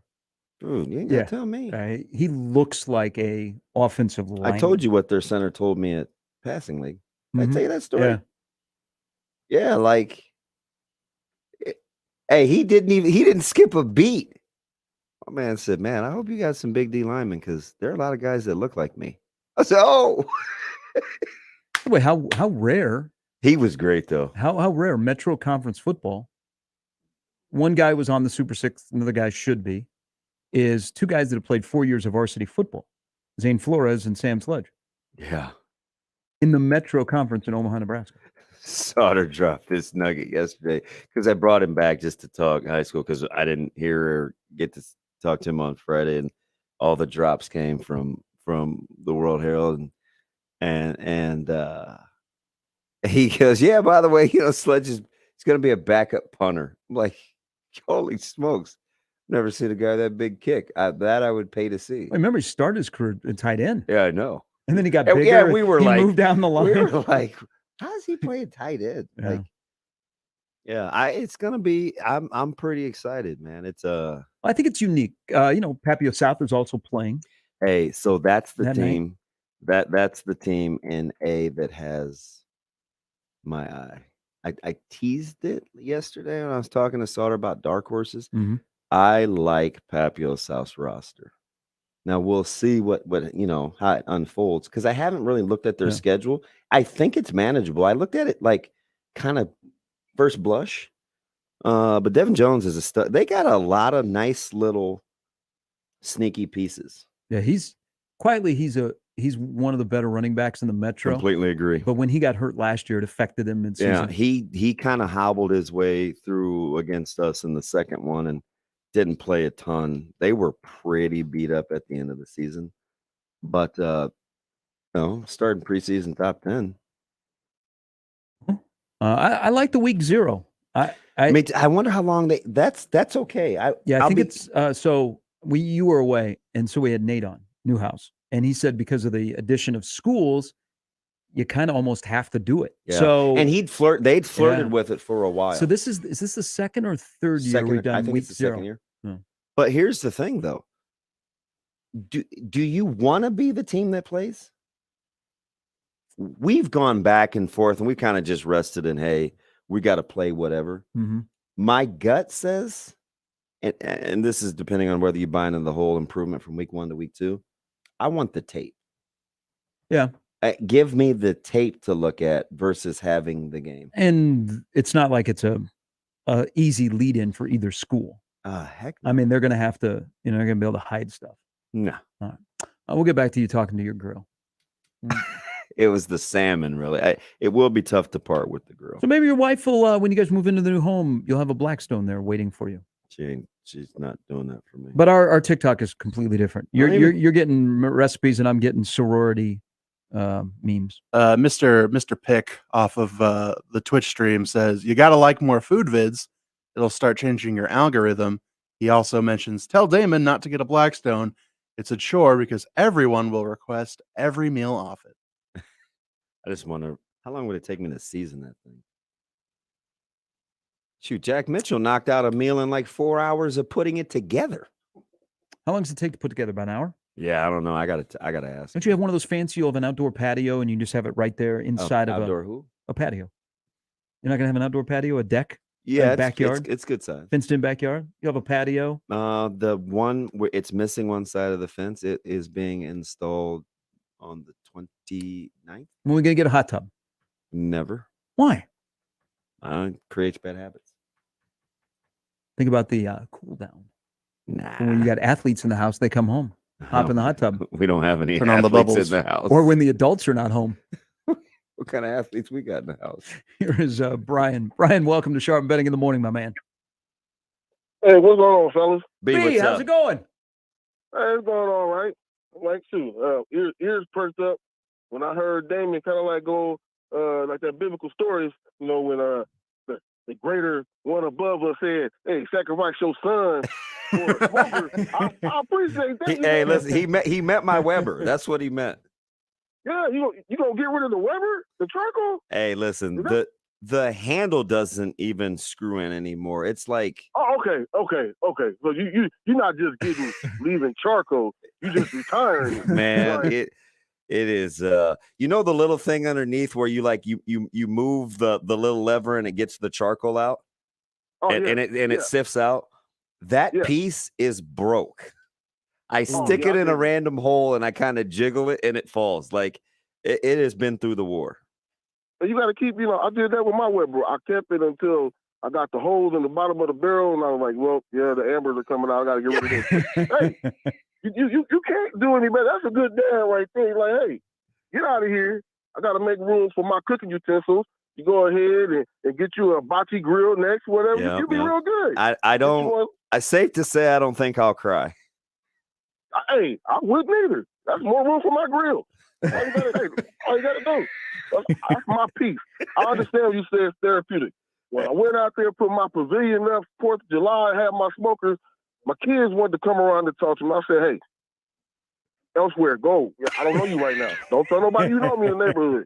Hey, That's what it is. I thought of you yesterday. We were walking in for practice, and there's some kids on the team that are doing a fantasy football league, and there's kind of this commotion in the hallway, like right when you walk in. And so I'm like, hey, you know what's going on? And you know what it was? I won't call the players there. They were like, such and such just drafted Zeke Elliott in the 2nd round. Who does that? Bad news. Bad news. I thought of you. I thought of you right away. I was like, Zeke went in the 2nd round. Like, we have a show. You can call in and get some fantasy draft tips. Food graduated fantasy draft. This guy, I put it on my kid's life. His first pick was the Diamond Kung Fu. Like, I had defensive players, and the 2nd pick was for the Henry. He picked. Hey. Now, that's the worst draft. That's the worst draft in history. And I just need to say this to Gary. Gary, I don't think you could make it as a Cowboys fan, because I see how you act when people who know that Nebraska has fans who wants to get clicks, and they say stuff that just really are boring topics. How you don't want to hear it. That's how it is for a Cowboys fan. I know. Well, you know how sensitive he is with his Chiefs. I know. Like, Sharp will fight over his Chiefs. If I was doing one of those national talking head shows, I'd talk about the Cowboys every day. Why? Because people are going to pay attention. Even say that today. Yeah, good or bad, people will pay attention to the Cowboys. Hey, B, are you guys going to win the division? Man, come on now. I told you, as long as Jerry Jones is drinking those wild turkey before the draft day, it's free, okay? We're not going anywhere. He has an ego that has set us back because that's the way he wants it. I can't really complain because he paid for the team, but let's be honest, we're not going anywhere. We're not winning no championship with that man. It's not like he's Jerry Buss or something like that. He's not a genius like that. He can draft a few players, but like 17 penalties that we had in a preseason game, man, that is ridiculous, man. Hey, you just get your draft, just get your trade capital ready to go ahead and bag Sean Payton. I want to see what that trade package looks like. I want to see what it looks like too. If we trade Jerry Jones, I'll take that. That's it, fella. Hey, B, thanks. I'll take an owner. I'll take an owner that's all in on trying to win. Although some people say now, like the last couple of years, he's cool with being where they're at and having $1 billion franchise. Well, because he's got an empire that doesn't. The Cowboys are not front and center. He's got a huge empire, but man, he's all in. But I think he's desperate to get one more. I'm cool on Jerry because of the way he's treated Jimmy. He's been bad to Jimmy Johnson. I mean, you can't tell one of the most famous coaches outside of Tom Landry in that organization that you're going to go into the Ring of Honor, which is, you know what Somebody that means. Somebody told me that thing was pretty complicated because is it Pearson that has the royalties from the Ring of Honor? And it's pretty political. Like one of these Dallas fans was like walking me through this whole kind of back and forth between Jera and the Ring of Honor and who gets in. But I mean, I'm typically not here for Dallas drama, but I don't think they win the division, but that's just me. I like my Philadelphia Eagles. Yeah, they're the feel good. Saw that offense in the first preseason game. Watch the Commanders come out of like nowhere. And, no, I know. But defensively, they're healthy again. Just don't ask Carson Wentz tough questions. Hey, those all whites though are sweet. Not bad. Commies look better in white. I'm just saying. Hey, according to my my coaching peer, he said the Blackstone only takes 15 minutes to assemble. Now, trust me, he can. He's that guy. Could I assemble it without looking at the directions? You know him, probably yes. Because I don't look at the directions. He puts together all like our sleds and the piping and all that. But if I open up the Blackstone, I took everything out without looking at the directions. Is it easy enough to put together without looking at the directions? I don't know. Because to be honest, everybody says, "Oh yeah, I look at the directions." No, you don't. You just start screwing in stuff, and then it's awkward, and it wobbles, and then you go, "Dang, I should have looked at the directions." The real question is, can I get by without a power tool? If I could just use screwdrivers. I think you can. I think I saw a picture of somebody assembling it, and they were just using regular screwdrivers. Although I did figure out how to turn the drill so it can go the other way, so I can take screws. And then I did it for my license plate. Then you need to get the spatula. Bet you can do this. Yeah, we do. On the we do need to get your TikTok figured out because you're all over the place with that thing. Well, it's just so the sorority rush from Alabama, hashtag Bama Rush, where it's 15 seconds of Mary J. Blige and Rihanna mashups. Have you not seen this? No, what'd I tell you about messing with Rihanna? Well, I don't mess with her because she doesn't come around much. Yes, you can have your career tank. Previously on the crossover. When you have the tin of popcorn and it has the 4, the cheese, the white, the caramel. Oh, you're bougie. You went and then 4. Usually it's 3. Or is it 3? Okay. Yeah. But there's always one that's That you're- about 75% gone before any of the others are touched. Which one is it? Caramel? Cheese. That's caramel. Oh, no. All 3 are garbage. Whoa! Not a- Popcorn's not a snob. popcorn. Sharp and Benning in the morning. The Connor Happer Show. Unsportsmanlike conduct. 6A to 6P. 1620. The Zone.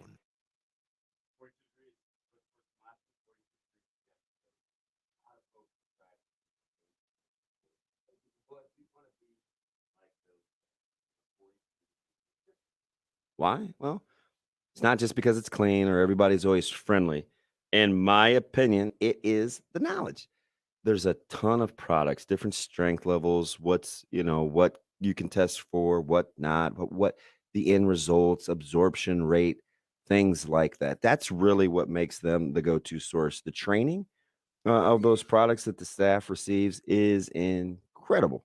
And I think it often makes the difference. If you have questions, they have answers. So do yourselves a favor, just stop in and talk to the staff at 42 Degrees to get a free sample. It's really that easy. That's all you have to do. Try it for free and be amazed. They've even got stuff for the pets. Their wildlife brand, it is wild. I swear by it. It's worked for the puppers as well. Ton of great locations right by your mom's house. It's 42 Degrees. Your Omaha area forecast from the Godfather's Pizza Weather Center and KETV News Watch 7 on 1620 The Zone. Another wet start Tuesday with scattered showers sticking around mainly before 10 a.m. We'll dry out, though, staying cloudy and cool the rest of Tuesday with highs in the mid-70s. I'm meteorologist Sean Everson from KETV News Watch 7. From the Burton AC Heating, Plumbing, and More Time-Saving Traffic Center. We have no accidents to report at this time, but you can expect just a little bit of slowdown near 120th and L. And then on Center, be prepared for some minor delays from 186 to 175th. And other than that, it looks like your commute this morning should be pretty smooth, even if you're running a bit late. As always, remember to stay safe and wear your seatbelts. I'm Chris Scott. This time-saving traffic is brought to you by Lanahaw Nurseries. Summer is here, and so is the heat. Our greenhouse and nursery sales area are always open and stocked all season long. You can relax knowing when you want it, we've got it. So visit us today. Lanahaw Nurseries, 192nd and Center. Here are your 2 big deal cheeseburgers. Enjoy your Sonic. I love the sauce, don't you? So it's not just ranch. It's got a little zing to it. Yeah, like a dilly ranch. Don't dilly-dally with this. Just Don't dilly-dally, run. The ultimate burger for pickle lovers is here. The Sonic Big Dill Cheeseburger, topped with crispy pickle fries, crinkle-cut pickles, and creamy dilly ranch. Get yours now for just $4.49. Exclusions apply. See app for details. Limited time only at participating Sonic drive-ins. 1620 The Zone. Live and local, broadcasting 6A to 6P in the Host Coffee Zone studio. Host Coffee, offering office break room refreshment services to Omaha and Lincoln metro area businesses. Discover a better break room solution for your office at sales@hostcoffee.net. 5X480. Dayton B100 V-Belt, one of the many parts Grainger carries. It's also the item that helped Rob carry the day. The job was on hold, deadline fast approaching. But a quick search on Grainger.com and Rob found his part. And with same-day pickup at his local branch, he and his crew got the job done, safely and on time. Get supplies and solutions for every industry with real-time product availability. Call, click Grainger.com, or just stop by. Grainger, for the ones who get it done. The Ford truck lineup is purpose-built from the ground up, designed to be tough and productive. Crafted with high-strength, military-grade aluminum alloy body and torture-tested high-strength steel frame with new tech to help you work smart and hard. The F-150, Ranger, and Maverick are built tough and ready to tackle whatever lies ahead. Hit the road in confidence and learn more about Ford trucks in-store or online anytime at WoodhouseFord.com, your trusted truck dealer since 1975. Woodhouse Ford. Dingman's Collision Center, Omaha's top choice. For over 20 years, your safety is our #1 priority. Hi, guys. It's Andrew with Brookside Medical Clinic. Is erectile dysfunction damaging your relationship? Are you sick of the pill and all the side effects? Well, welcome to the future. We have a major medical breakthrough. Brookside Medical Clinic uses the most advanced form of wave therapy. Backed by 60 clinical studies, our technology uses pressure waves to repair and open up blood vessels. We've helped countless men get rid of their ED. But what is the true end result? Their relationship, even their lives, improve drastically. If you're ready to regain your love life, call us right now, and not only will the assessment and ultrasound be free, we'll also give you a gift that produces immediate results in the bedroom. It almost never fails. This is worth $550, and it's free to callers right now. 402-671-7777. That's 402-671-7777. Put a stop to your erectile dysfunction and experience what I call the happiness ripple effect. Call Brookside Medical Clinic now. 402-671-7777. 1620, The Zone. Traffic. Equitable Bank. We take banking personally. EquitableOnline.com. Sharp and Benning in the morning on 1620 The Zone, 1620thezone.com, and the 1620 The Zone app. I stick it in a random hole and I kind of jiggle it.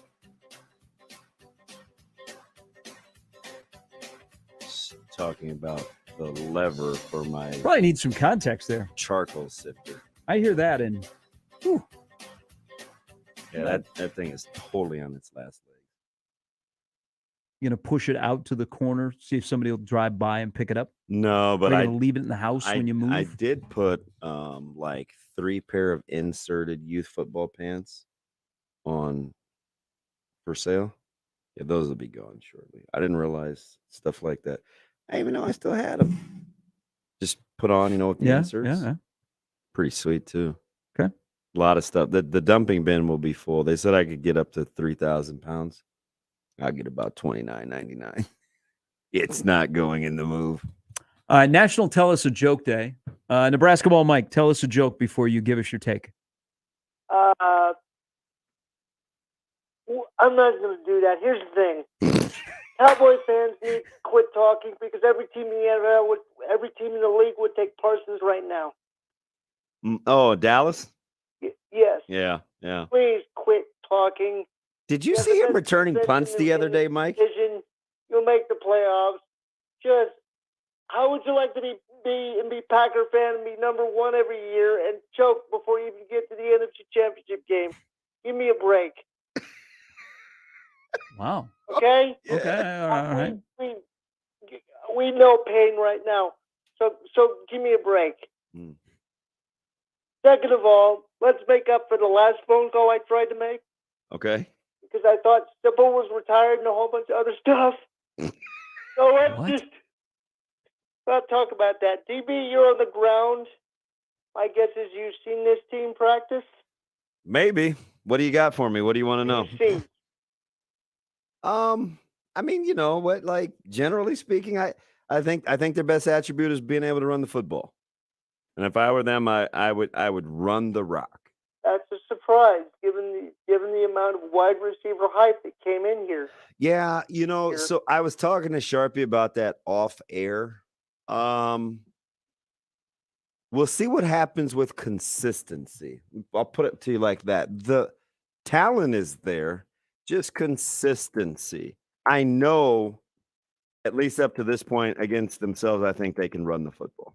Okay. Is it Thompson or Purdy? Which one? Thompson. Thompson. Yeah. Okay. I'm jumping all over the place. I do think Purdy has gotten significantly better, though. I hope he sticks around because I like the fact that there are two guys in the room that aren't scared. Yeah, right now. he's not going anywhere. The future is Chubba Purdy. Good, because I like the fact that I won't somebody go else is that in the room far. that's not scared. Yeah. Now, do we have the best defensive line in the division? No. I think we do. Whoa. Maybe I think we do. Maybe your linebacking core can be up there, like probably in the top 4. But I don't know about. I wouldn't say D line.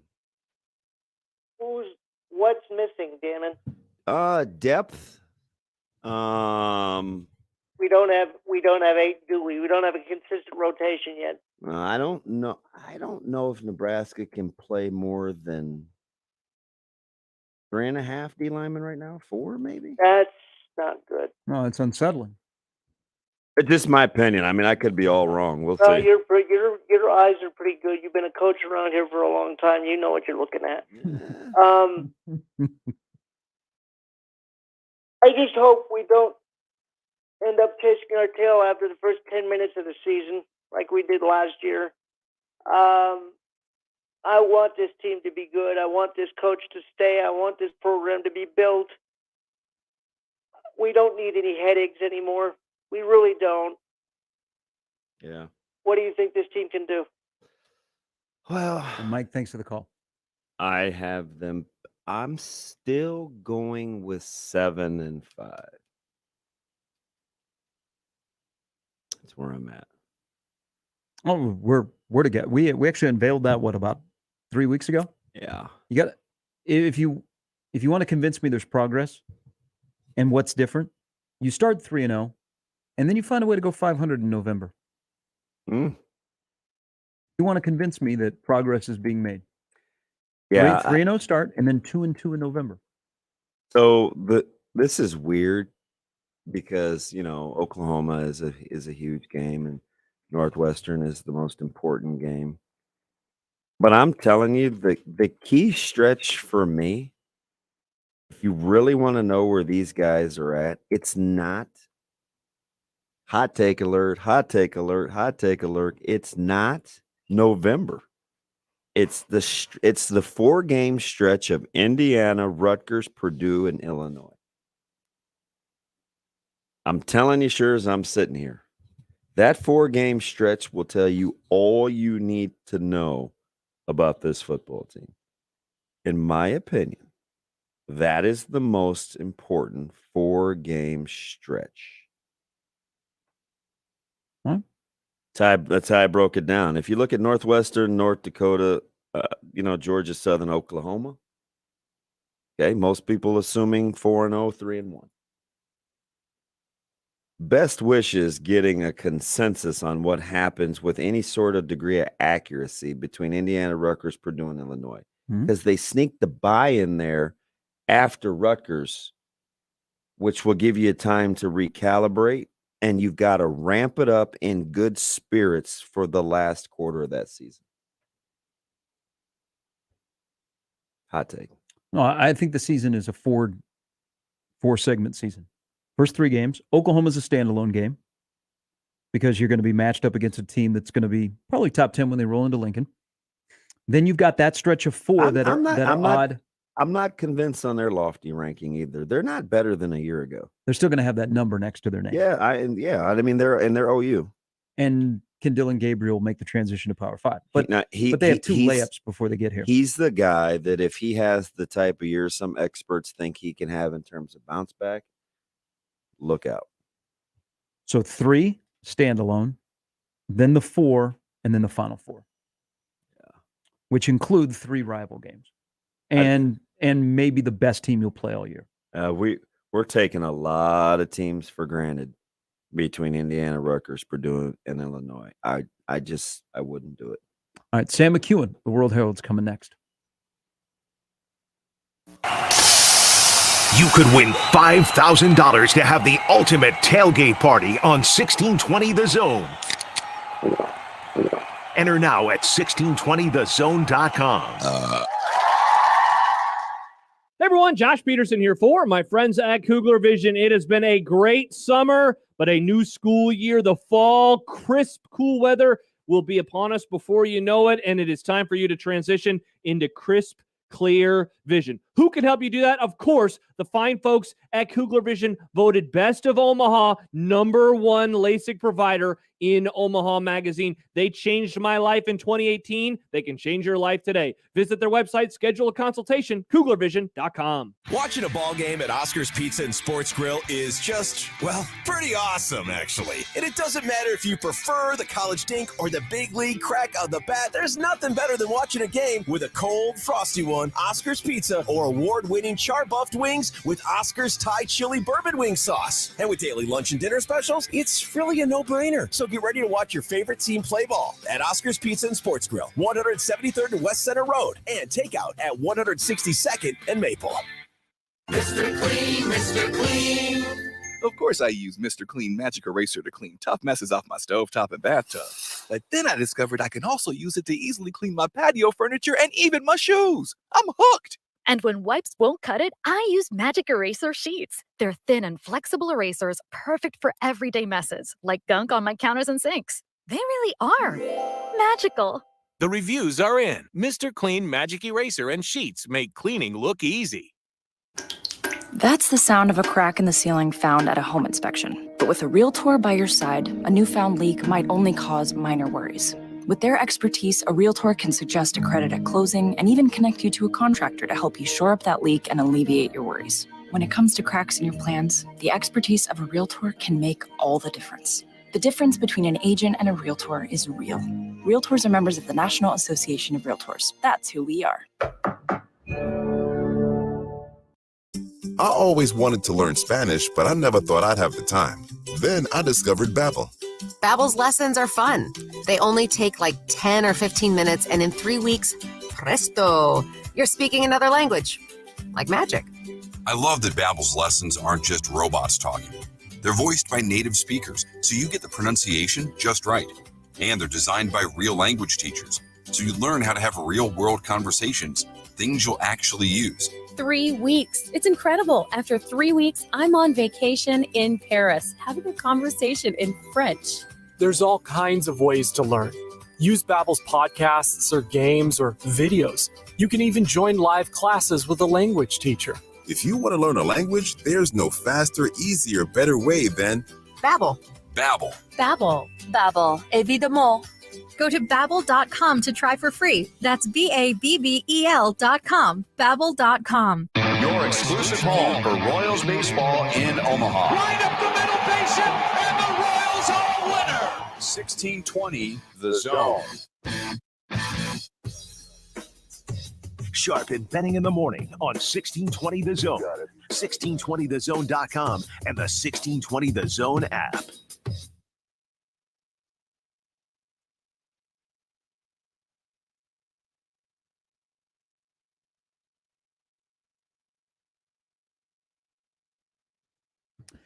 Sharp Betting in the morning on 1620 The Zone, the app, the TV, the text, the email, all of that stuff on the phones.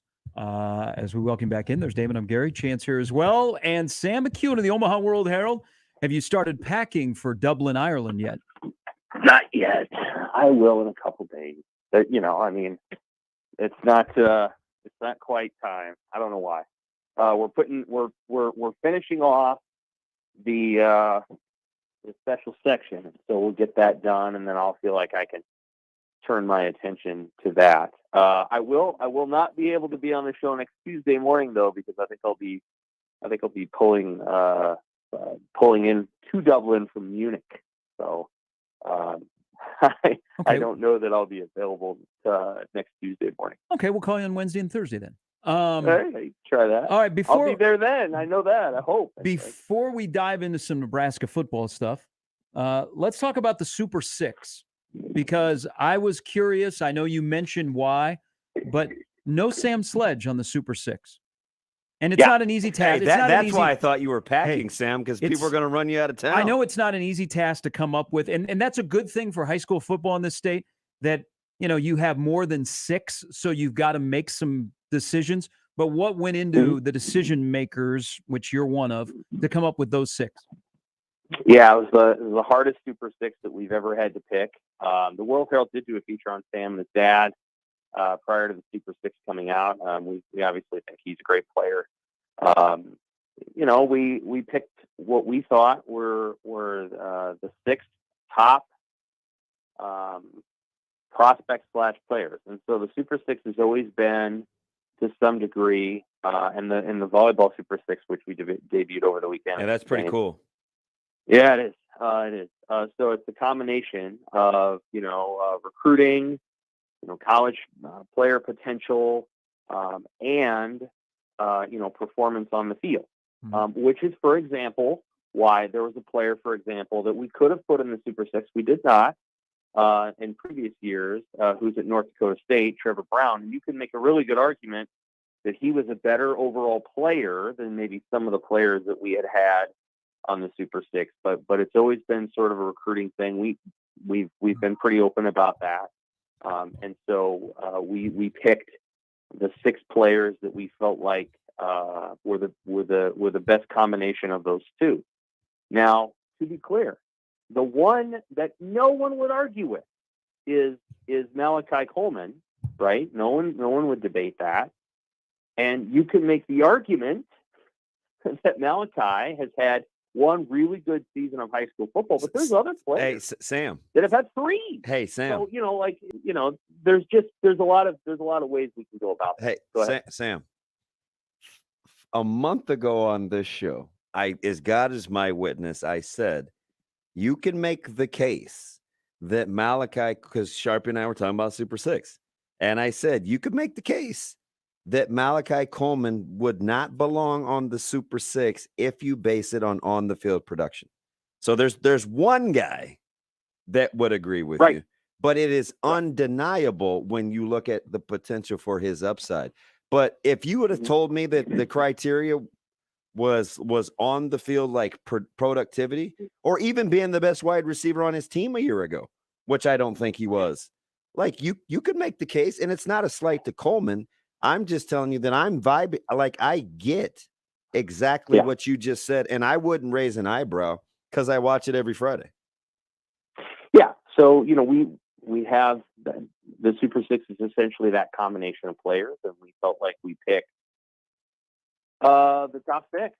Yeah. I mean, that's the way, there's obviously a player at prep, and there's 2 players at prep. We don't know what's going to happen with Marty Brown. I suspect we'll see. I assume he'll remain committed, but at the same time, I don't know. I think he could get some Power 5 offers this year. And then, so we considered him. We considered Sam, Brock Knudsen at Scotts Bluff, and then Benny at Lincoln High, and then a couple other players too. So it wasn't it was not an easy choice. Hey, Sam, in fact, it was pretty tough. Let me ask you something, because I was talking, maybe this was yesterday on air, maybe it was at practice last week. Do you have a comp for Ngoai when it comes to kind of his physical prowess and his attributes, given the fact he kind of flies under the radar? It's almost like he's the but guy, but physically, he's pretty impressive. Do you have kind of a comp in terms of where he may end up versus kind of what we thought of him as a high schooler, kind of where you see him? Because he's going to be one of the better guys athletically to leave that we never, ever, ever talk about. Right. That's a good point. I don't know. That's a great question. Obviously, there have been recruits who have left the state of Nebraska, who went on to play in other places. That goes back a long ways. You could go back to Ty Good. That's 25 years ago. But I think he got a lot of love. Yeah, he did. That's right. That's very true. I don't know. And he's right there in the capital city. Is he? What's that? Did he get? He's right there in the capital city. Like, you watch some of his workouts, he's right. Almost an equal to some of Coleman's prowess. But he gets overshadowed by a guy at East and Southeast, but more the guy at East. I mean, Iowa State that's going to turn out to be a good pickup for them. I still would probably play him on defense, but that's just me because he's not a natural pass catcher. And maybe that's the knock, Sam. Is that what it is, do you think? On Benny or Benny, yeah. Yeah. Oh, yeah. Well, so you're thinking he could potentially be a corner.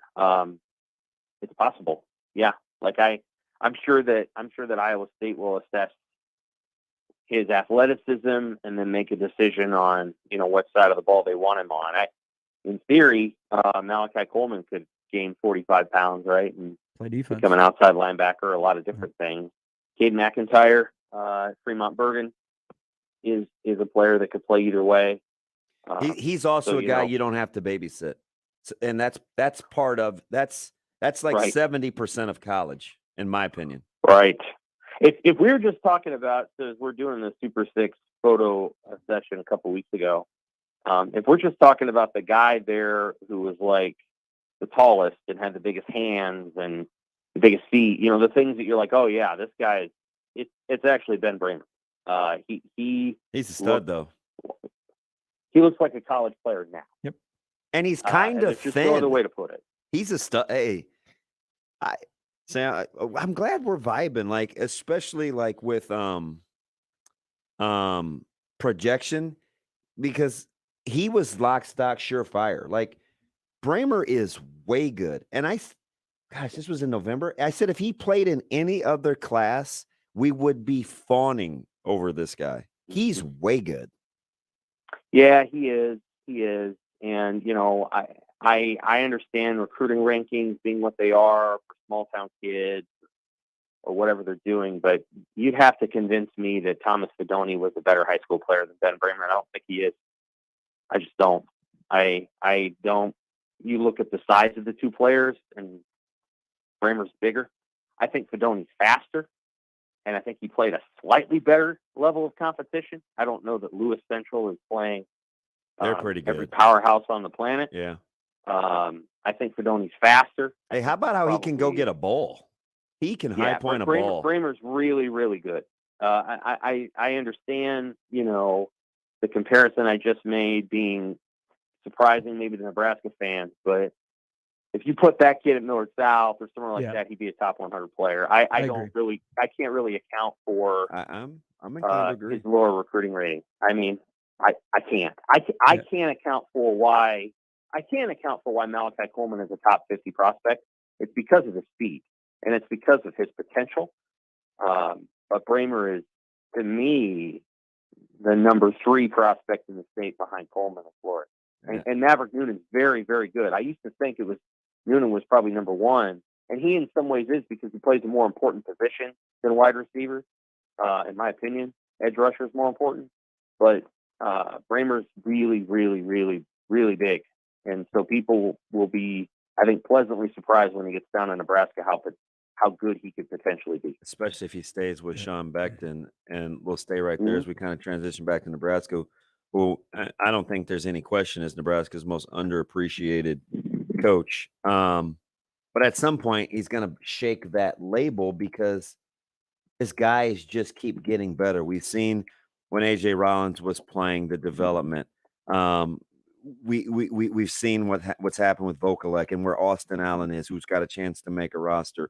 And now all of a sudden there's this Borkature guy that we've been talking about that has emerged. Coach Beckton doesn't have any problems with development. No, it's a good thing too, because Fedoni's not playing right yet, and Hickman was out when we watched last week. I don't know where he was at scrimmage. Maybe he was back. It's a good thing that Sean Beckton's a good coach, because they have not had the best luck injury-wise at that position. Yeah. And so, it's Nate Borkature and A.J. Rollins. Probably if Hickman's, not healthy, then I'd say Rollins maybe the 3. Then you got James Carney. It's not that they don't have players there. It's obviously they were going to have to develop them a little bit, and that's kind of where they're getting to. I'm sure they can't wait to get Fedoni back and actually have him practice month after month, and really see him function in an offense instead of, doing stair steps or rehabbing. And so, those are hard things. You feel for that kid because it's just hard to have such a long layoff and then have to try to come back. But, so we'll see. I'm curious to see how the offense shakes out. I think we have a pretty good idea at this point of the offensive line. I think we have a pretty good idea of tight end. And I don't see why we wouldn't have a good idea at quarterback. I think they wanted to see Casey Thompson come back from the thumb surgery that he obviously had. Now that we can talk about that, and he's talking about that. Yeah, he's the best guy. He's the best guy that they have. I'm not sure it's that close right now. Well, he's the best guy they have if they don't have to run the ball. Now, if the quarterback has to get involved significantly in the run game, and this has been the truth for the last 4 years, then I think you have to find ways to get other guys in the game, because I don't think you want the solution to be not that Casey can't run. That's not true.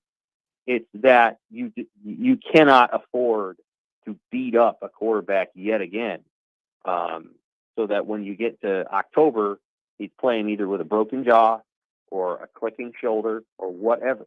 I mean, it's just too much of a risk. Nebraska has faltered because it beats up his quarterback. We'll see. But I agree with you otherwise. Like I think if you're just running an offense and you're just trying to hand the ball off and throw the football and manage a game, I think it's pretty clear Casey is ahead, especially the leap. And the question for me isn't going to be whether Casey can lead. It's whether those players will follow him. And I don't mean that as a criticism of Casey.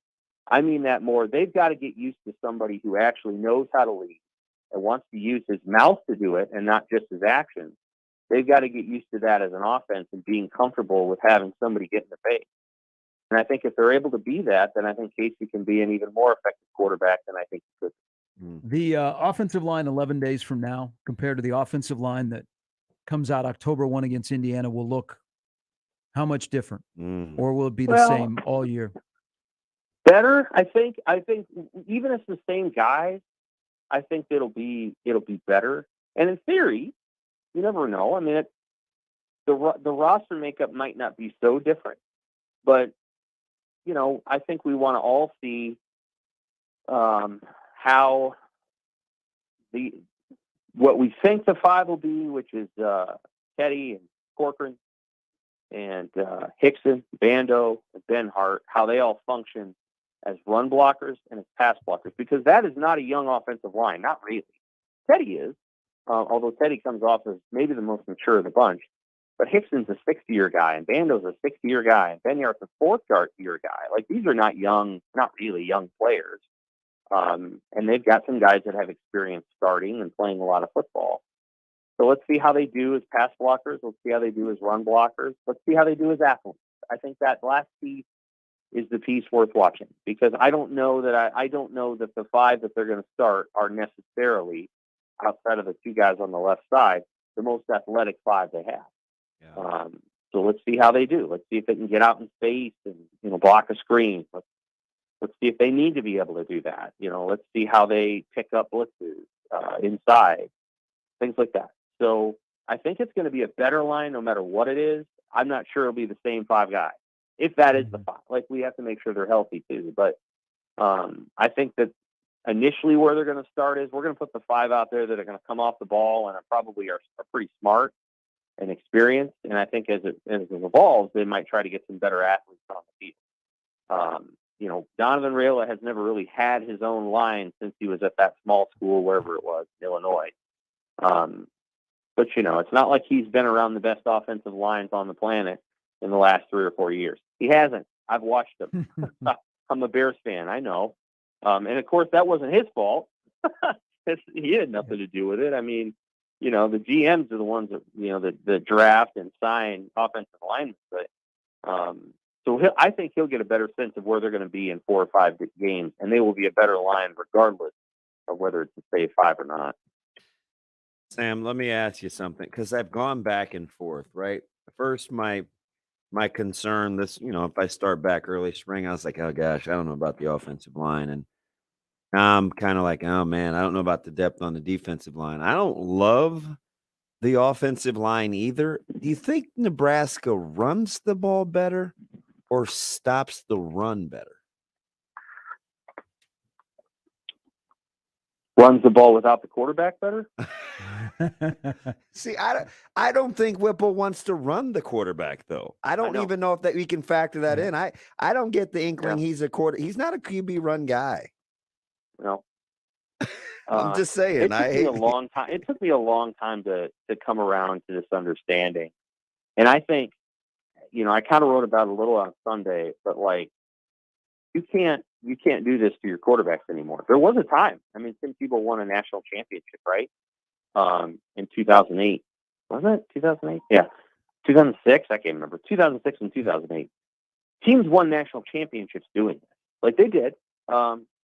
Alabama, Oklahoma, Jalen Hurts, they didn't win a national title, but whatever. And, you're watching the Ravens with Lamar Jackson. You can win a lot of games doing this, but I don't think it's very hard to win it all. And in Nebraska's division, the other teams just aren't doing it anymore. Or if you're Minnesota, they bring in whole other guy to come in and do it for him, so he can take all the hit. I don't know. Like I back to your original question. I actually think they'll stop the run better than they will run the ball without the quarterback. I think that's my skepticism right there. Is I think they can probably run the ball pretty well, but I think it'll take 10 to 12 carries from the quarterback every game to do it. And with that comes an inherent risk. And I think defenses have adjusted. I think defenses, 10, 12 years ago weren't as good at stopping this stuff as they are now. And now they punish a quarterback pretty good, just like they did with the option. I was watching the 86 Oklahoma-Miami game. Why I was watching that, I don't even know. But I was watching on YouTube a couple of days ago. And, it's just amazing to watch Oklahoma's offense with all those incredible athletes basically operating inside the numbers the whole game. And so, you couldn't run that stuff anymore because defenses will just punish it. And I think we're getting there with this +1 quarterback run game too. So Nebraska needs to run the ball downhill with running backs, and I would say at this point they will stop the run better than they will do that unless they prove me wrong. All right, safe travels to Ireland. Looking forward to your coverage out there. Hope you are able to get to see some of the stuff non-football related. But safe travels. Enjoy it. I'm looking forward to it too. Take care. Thanks, Sam. Sam McCune of the Omaha World Herald. And we come back the next hour. If nothing else, with response to your question, they have to be better later because I just can't see how we expect Teddy and guys like that to be ultra confident. I think you mean in 11 days? Yeah, I think it's unrealistic to think that. I use him in particular because we're talking about the offensive line being better in 3 months. There's no question it has to be, if nothing else, just because he's got more time to get acclimated to playing. Yeah. You talk about baptism by fire? I know. I don't know, man. I'm not really a fan of it. We'll talk about the Donovan Raiola magic dust, if there's any. Gonna need some. Shop Woodhouse Place Hyundai and Nissan, 144th and Giles. KOZN, Bellevue, Omaha, Council Bluffs. 1620, The Zone. Traffic. From the Burden AC Heating, Plumbing, and More Time-Saving Traffic Center. We have no accidents to report at this time, but you can expect some major slowdowns from Richland Drive all the way to 90th Street on Highway 370. And then on L Street, be prepared for some major slowdown from 108th all the way to 84th. And if you're traveling along Dodge, be prepared for some minor delays from 94th to 77th. As always, remember to stay safe and wear your seatbelts. I'm Chris Scott. This time-saving traffic was brought to you by Fernando's. Thanks, Omaha. Thanks for voting Fernando's #1 for Omaha's Choice Awards for Best Mexican Restaurant and Best Margarita. Grab a friend or the whole family and get your fix. 2 locations and open 7 days a week. Fernando's, family-owned and community served. The Ford truck lineup is purpose-built from the ground up, designed to be tough and productive. Crafted with high-strength, military-grade aluminum alloy body and torture-tested high-strength steel frame with new tech to help you work smart and hard. The F-150, Ranger, and Maverick are built tough and ready to tackle whatever lies ahead. Hit the road in confidence and learn more about Ford trucks in-store or online anytime at WoodhouseFord.com, your trusted truck dealer since 1975. Woodhouse Ford. Come here. I got a secret weapon that'll make your family happy. Real happy. It's my new caramel toffee cookie combo. My big chocolate chip cookie covered with caramel and toffee bits. Add any medium specialty pizza piled high with the best toppings and loads of mozzarella on top. Plus any medium one-topping pizza. Caramel toffee cookie combo. Order now. Godfather's Pizza. Do it. When you need a new roof, especially if you have storm damage, the last thing you want to hear from a roofing company is that it's going to be weeks or even months before they can get to it because of supply issues. This is Garen Armstrong with Shamrock Roofing and Construction. Supply issues are no issue at Shamrock.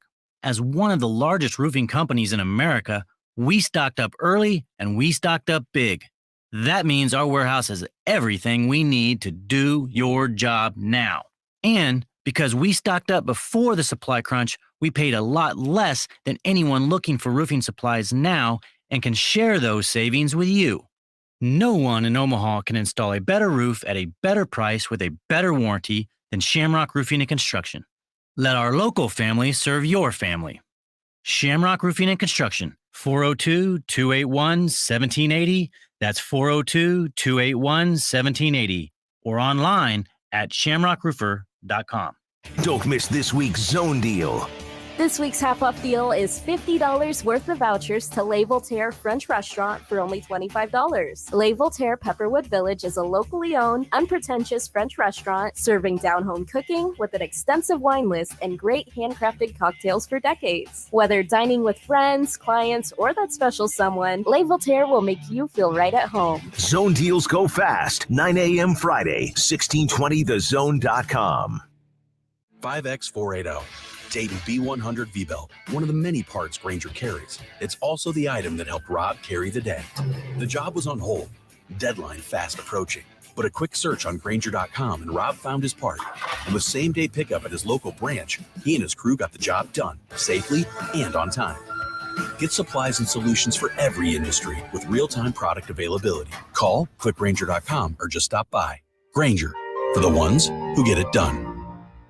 Join Sharp and Benning this Friday, 6 to 10, when they officially kick off 1620 The Zone's Red Out Week as we begin the countdown to Nebraska football. Presented by Union Bank and Trust, Gary and Damon will be joined by Husker guests and experts to dissect and discuss Nebraska's first game in Ireland and the 2022 season. It's Sharp and Benning's season kickoff roundtable, presented by Union Bank and Trust, where your money has people. Friday, 6 to 10 on 1620 The Zone.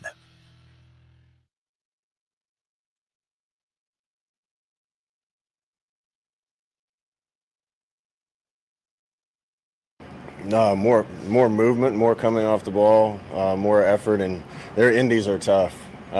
Sometimes I get a little frustrated during team because the linemen are dog tired by the time they get to our team drills. So we'll probably have to curtail that as we get into season a little bit, but the work that they've gotten done is extraordinary in camp. Halftime, Sharp Benning in the morning. Brought to you by Heart Cigars, Pipes, and Lounge. Great place, actually, to enjoy a nice cigar. Maybe you need to relax. Just have a cocktail. Enjoy your thoughts. 11 days. Right off of North 48th Street, the Mormon Bridge Road, located right next to Cubby's. Heart Cigars, Pipes, and Lounge. They've got all your needs covered. All right, 8:12, Sharp and Betting in the morning. Brian Christopherson is going to join us coming up at 9. Sorry we're taking this long to break down alternate uniforms. Oh. Is it an alternate, a tribute, or a throwback that Nebraska announced yesterday? Tribute. Okay. But it's to a team that next year would be 40 years. It looks good. Yeah, I don't know, like the stretchy mesh thing, whatever. I just looked at it. I saw clean red on clean white. I'm good. See, I'm always going to be scarred by the 02 uniform, which is the worst uniform Nebraska's ever worn. And that wasn't an alternate, a throwback, or a tribute. That was just a terrible selection by the AD. Well, I think you have Ole Miss in the back of your mind. No, I have the whole the season. problem. I have Quentin Jammer intercepting a pass in front of me against Texas in 02. By the way, I did go back and watch over the break the 02 Texas A&M game. You know, when Nebraska rallied? That game was on TBS. Craig Sager was on the sidelines.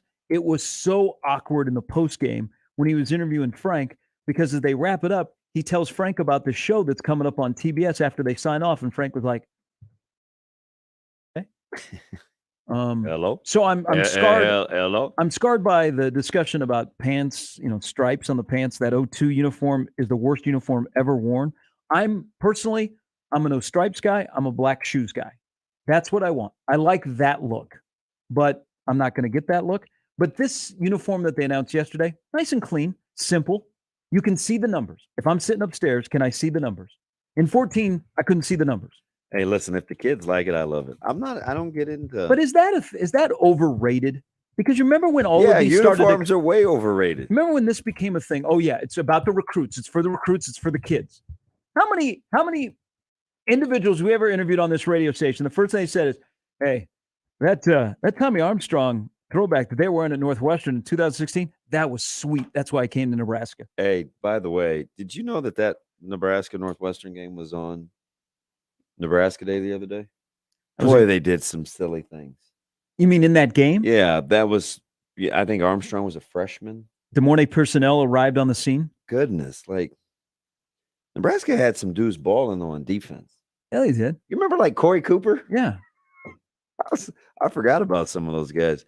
Those early transition years are kind of a blur because I know that he hated that defense for the conference move. Yeah. He tried to find ways to make it work early, but boy, it was a work in progress. Kane Coulter and the other dude rotating with him. I was like, what is going on? Nebraska goes down 21-14 or something at the half. Place was still lit, though. Oh, it was a nice night game. Those alternate uniforms were good looking. I wish Nebraska would find a way. There's always been the discussion of whatever happened to the black uniform they were going to wear, that they were going to keep in the regular rotation. But why can't we bring back part of the uniform from the Oklahoma game last year? Still, you got a 50th anniversary of the game. Come on, Adidas. Let's do something. But I like the gray face mask. Yeah. I wish they would find a way to incorporate what they wore in Norman last year, but we're always off. It's the 39th anniversary of the 83 team. I mean, but it's an alternate tribute throwback. They need to decide what it is. It's a clean look. And it also shows you that really over the history of Nebraska football, the uniform hasn't changed much. It's always been a nice clean look. Yeah. You can't bring the tearaways back, which would be awesome. I don't know. You can't wear the crop tops either, can you? No. Although if people try to, they flirt with it now. Yeah, they tuck them up under the pads. They get close. And then the stripes or no stripes on the pants. By the way, I don't want to give this away. If there was a guy that you're excited to see that you would buy stock in, who would that be? On this current, that I don't already know of the top 22. Ooh. Give me a newbie, and you're like, God, I want to see this guy. I'm gonna buy stock, and you could have to be purchased. It could have to be high too, because he may be on folks' radar. Tommy Hill, exactly. I'm curious. When the phrase was it you or was it Travis Fisher used the phrase dog? Oh, remember I got the yeah. That I just read that on air via text. So that's not a word that as a coach you just throw out there. You know what I want to see? I want to see if it translates. I've seen guys dominate practice. Mm-hmm. Right. And so what I don't know is, all right, what happens when the lights come on? But that's the guy that I want to see. It was the missing piece in the defensive backfield because the four are set now. Yeah. I mean, Buford, Farmer, Newsome, and Hill are going to be your four defensive backs. For right now. Yeah. Yeah. But if you're Travis Fisher, you don't have to worry about the first guys you roll out there 11 days from now. Yeah. Now you start talking about who comes after him and who plays nickel. Got to get him ready. But I think the nickel, he's got some options there. He can go with Gifford or Jabin Wright. Now, if you were telling me to buy stock future, they stay healthy, Javen Wright is my next. Because if he can stay healthy, God, there's a lot to like there. He's intriguing. He just needs to play football, but he needs to stay on. His availability is the biggest key. He is intriguing. Mm-hmm. Interesting frame. Ooh. Well, it's an ideal frame to play kind of I that don't know high. about, I don't know about hybrid. ideal. He's thin. His length is ideal. When he gets to where he's healthy, Yeah. then you can start to add weight. The length is a big thing for me. I mean, he is long to play that position, but you're right. He could ideally 15 to 20 more pounds would be the perfect size to play that position. But if he's available and he grows, I like where I'm headed with him, because I also know that there's some DNA in him. Okay, he knows how to play the game of football. Yeah. He just needs to be available. And don't undersell that too. I think there's something to that. Oh, there's something to that. You can't be a dumb football player. Definitely something to that. Well, there's also, I mean, you've been around. If you've been around people, whether they be your dad, I just or look your at these family, guys, you know, Samuel and Winfield, and these guys that have raised their kids a certain way. Like, you can just tell what their competitiveness brings to the table. You can't see it in measurables. You just feel it when they play. They just find ways. Brian Christopherson's coming up here in a little bit. A couple of my questions got answered yesterday. You know, I was always wondering when Oregon was announced, Armand Gates. They did that back in July. Would he be announced at Oregon before Nebraska hired a new assistant? So Armand Gates wins that bet because Ernie Ziegler was announced yesterday. And then I'm still waiting if they're going to do anything as a tribute to the 97 team. You keep saying that. It was 25th anniversary of a team that won a national championship. I think it's very hard when the head coach was an integral part, because that's not what he wants it to be about. So, you know, it's like one of those things where it's, I don't want to bring attention to myself. I just want to play football. But, I mean, there's 139 other guys. I mean, it would be kind of awkward if the guy that's in charge of the program, you know, usually when they bring back tribute teams, they have them line up in the tunnel when guys run on the field. That instead of leading the team on the field, he's like at the end, clapping on guys as they come by. All right. Mike, David, Andrew. All right. Some good calls to line up this hour. Here we go. We begin with Random Mike. Hello, Mike. Hey, do you guys consider Duval and Ellis kind of pretty an elite combination there? For sure, Ellis. I'm not sure on Zach, right? Like, I think so. You know, but for sure, Ellis. To me, it's kind of a good thing that they're still here with all the turnover, you know. Yeah. I mean, do you agree? Yeah, I agree. Do you guys feel like all these changes in the coaching staff, that basically it's a significant upgrade? Coaches? Yes. If you're asking me, do I think they've upgraded in coaches? They absolutely have.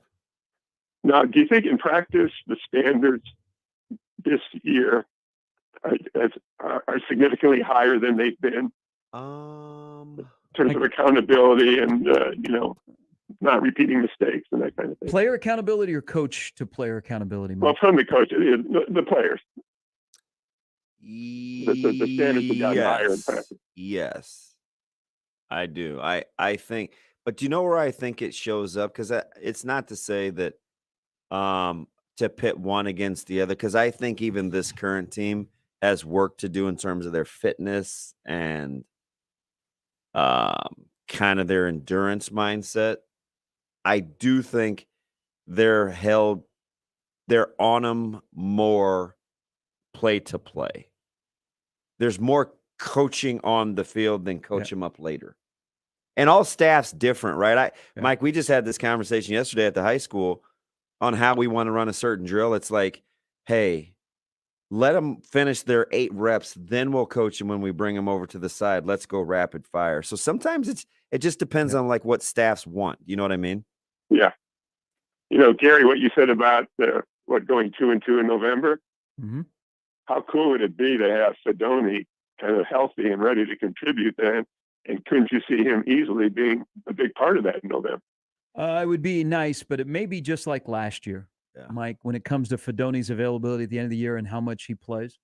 Mike, if you're feeling good about this year, let me ask you a question just to get your thoughts. What's Nebraska's record in the games of Indiana, Rutgers, Purdue, and Illinois? What does Nebraska do over that 4-game stretch? Yeah, exactly. That's a great question. The thing about last year, in terms of winning, how important is it to win close games versus not losing blowouts? And we were kind of the opposite of Michigan State. I think virtually every one of our wins was a blowout. I don't think we lost any blowouts. And virtually every close game we lost. And you got to win the close game, right? Yeah. They did. But how do you simulate? I mean, so much is how do you do, like you guys were saying, how do you do when the lights are on? You know, when I hate the expression bullets are flying because it's not a real war. But John Cook talks a lot about having in practice national championship points. You know, he uses that expression a lot. But can you simulate in practice a good way to the pressure of a game situation? Are there ways to do it? Where I think Cook is really good at that. Yeah, I'm inclined to Thanks, agree. I Mike. think it's weird. Like you talk about high leverage situations and good on good and all that. You have to find a way. The hardest thing to simulate is consequences. Right? You can have effort and energy, but the consequences. Yeah, you don't get a chance to do it again Or on a Saturday. feel what it's like if you lose. Yeah. Or feel what it's like if you win. So players will always kind of, it has to, what I like to say is it's not just words, it's a lifestyle. Like competitiveness is a lifestyle. It's not something that you do when it's asked or demanded of you. Mhm. It is just what and who you are if you are truly competitive. The best way to simulate that and have high leverage situations is to surround yourself with competitive people and find ways to make the environment competitive. And people like to win. It's not, you can't just say, how many times we hear the staff talk about bringing your own juice? Yeah. That's not a good sign. That's not a good sign. Because when they're letting their players know, if a coach says, I'm waiting for a guy to step up and take the reins, I need a guy to say, hey, enough's enough. Those little things let me know that they're not where they need to be with understanding of competitiveness. You're not competing against the guy across from you that day. You're competing against the day. Mm-hmm. You're competing against the day. Am I better when I started than when I started? It's not just getting through a drill or getting through reps or saying you beat the number 3 tackle. It's, am I better when I leave practice than when I started? If not, we need to run it back. They added to the stack days. That's a great point. You cannot stack days until competitiveness becomes a lifestyle. Trust me. When I tell you I wouldn't love to go back to college, I told you, I don't want to go back to being on every day. Because when you're not on, bad things happen. Hey, so chew on this real quick. And not an answer now. We'll maybe save it for the next hour. I brought this up about we were talking about John Cook and being number 1 and leaning into it. I think guys don't talk enough about what winning means. Chew on that. Yeah, that's interesting. Here is Andrew. Andrew, thanks for the call. Welcome to Sharp and Betting in the Morning on the Zone. Hey boys, how you doing? Andrew, your ears must have been burning. Why? They could have been. No, I was in a coaches meeting with our athletic director, our principal, and our superintendent last week, and we have a coach that you know fairly okay, and he absolutely sings your praises.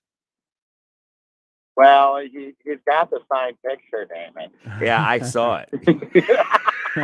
I saw it. I had a hard time believing I was the same guy. That's a terrible picture. I said, that's not the guy that came to say hello at first watch. No. Sometimes I like to dress up.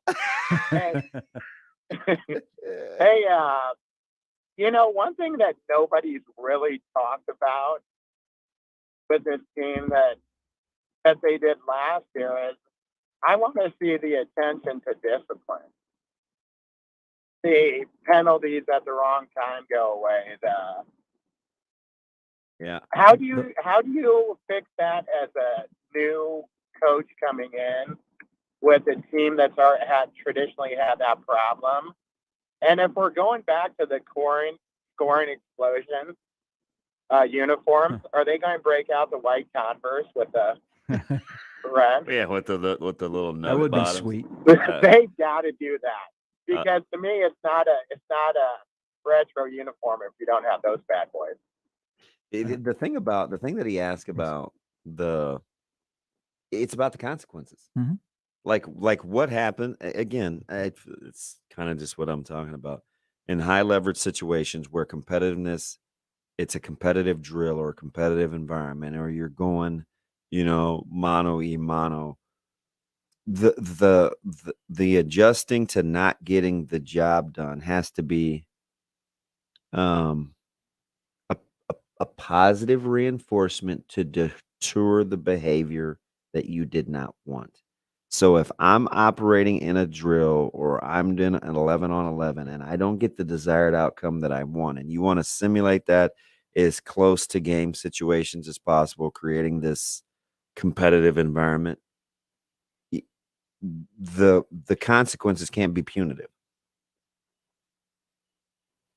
They have to be ones that assimilate what really happens when you don't succeed.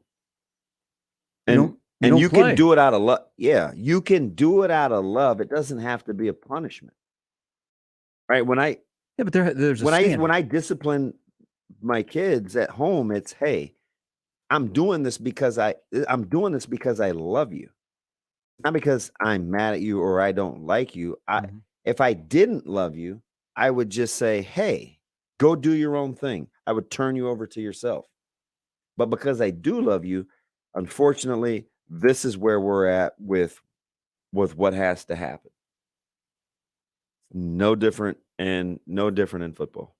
Just had a 30-minute conversation pre-practice. Hey, some of these guys have never had consequences. If there has to be those. Otherwise, you just do it. Look how you live your life. Decisions you make are based on consequences. Mm-hmm. If there aren't any in a competitive environment, what is your catalyst or motivation for change? Keep doing them. You won't change. That's where we're at. All right, taking a call before the take a break. Here is David. Hey, good morning, David. Yo, what's up, DB? What's up, buddy? How are you? Hey, welcome back, Mr. Sharpnado. How you doing? Good, David. Thank you. Hey, and thanks for having me on, Biggie. Give me one more chance. I had a couple questions for you guys, and I'm going to flip it back to Miss Hewen a little bit more. And I'm not really interested in theorizing this year because I think we're going to do enough to, at least Frost will do enough to be around. And so I'm gonna talk about future state. And the first question, I would like to hear your guys' way too early Super Six for next year. And fudge, DB, let's not be too hard on your son here. Super Six for next year. There's going to be. Let's hear it. Super Six for next. So there will year. be 2 from Bell West. There'll be 1 from West Side, definitely.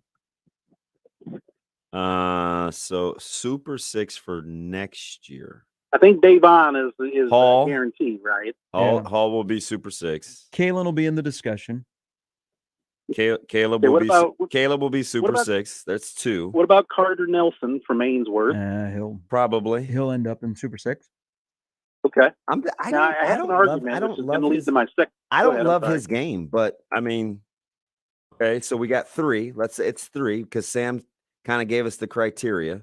So let's go Nelson, CB, Avon Hall. And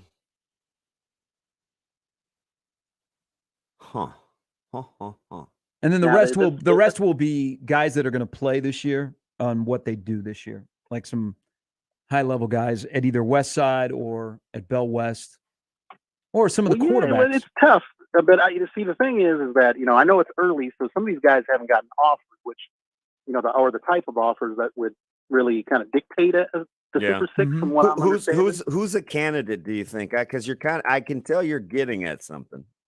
Well, yeah, this is kind of going to my second point here. So, and it's my second question, because I think, my second question was going to be, what should Nebraska recruit the most next year in state as far as a need? And that leads to me saying that I could potentially see at least 2 defensive linemen as possible Super 6 people. Now, J.R. Lacuna is a beast. Like, he had Millard South. Like, I keep hearing that. I'm gonna wait on that. I'm gonna wait on that. And then you talk about the other pro half. Henry at Elkhorn South. Yeah. Yeah. The cool thing about him, and I'm kind of waiting on that too.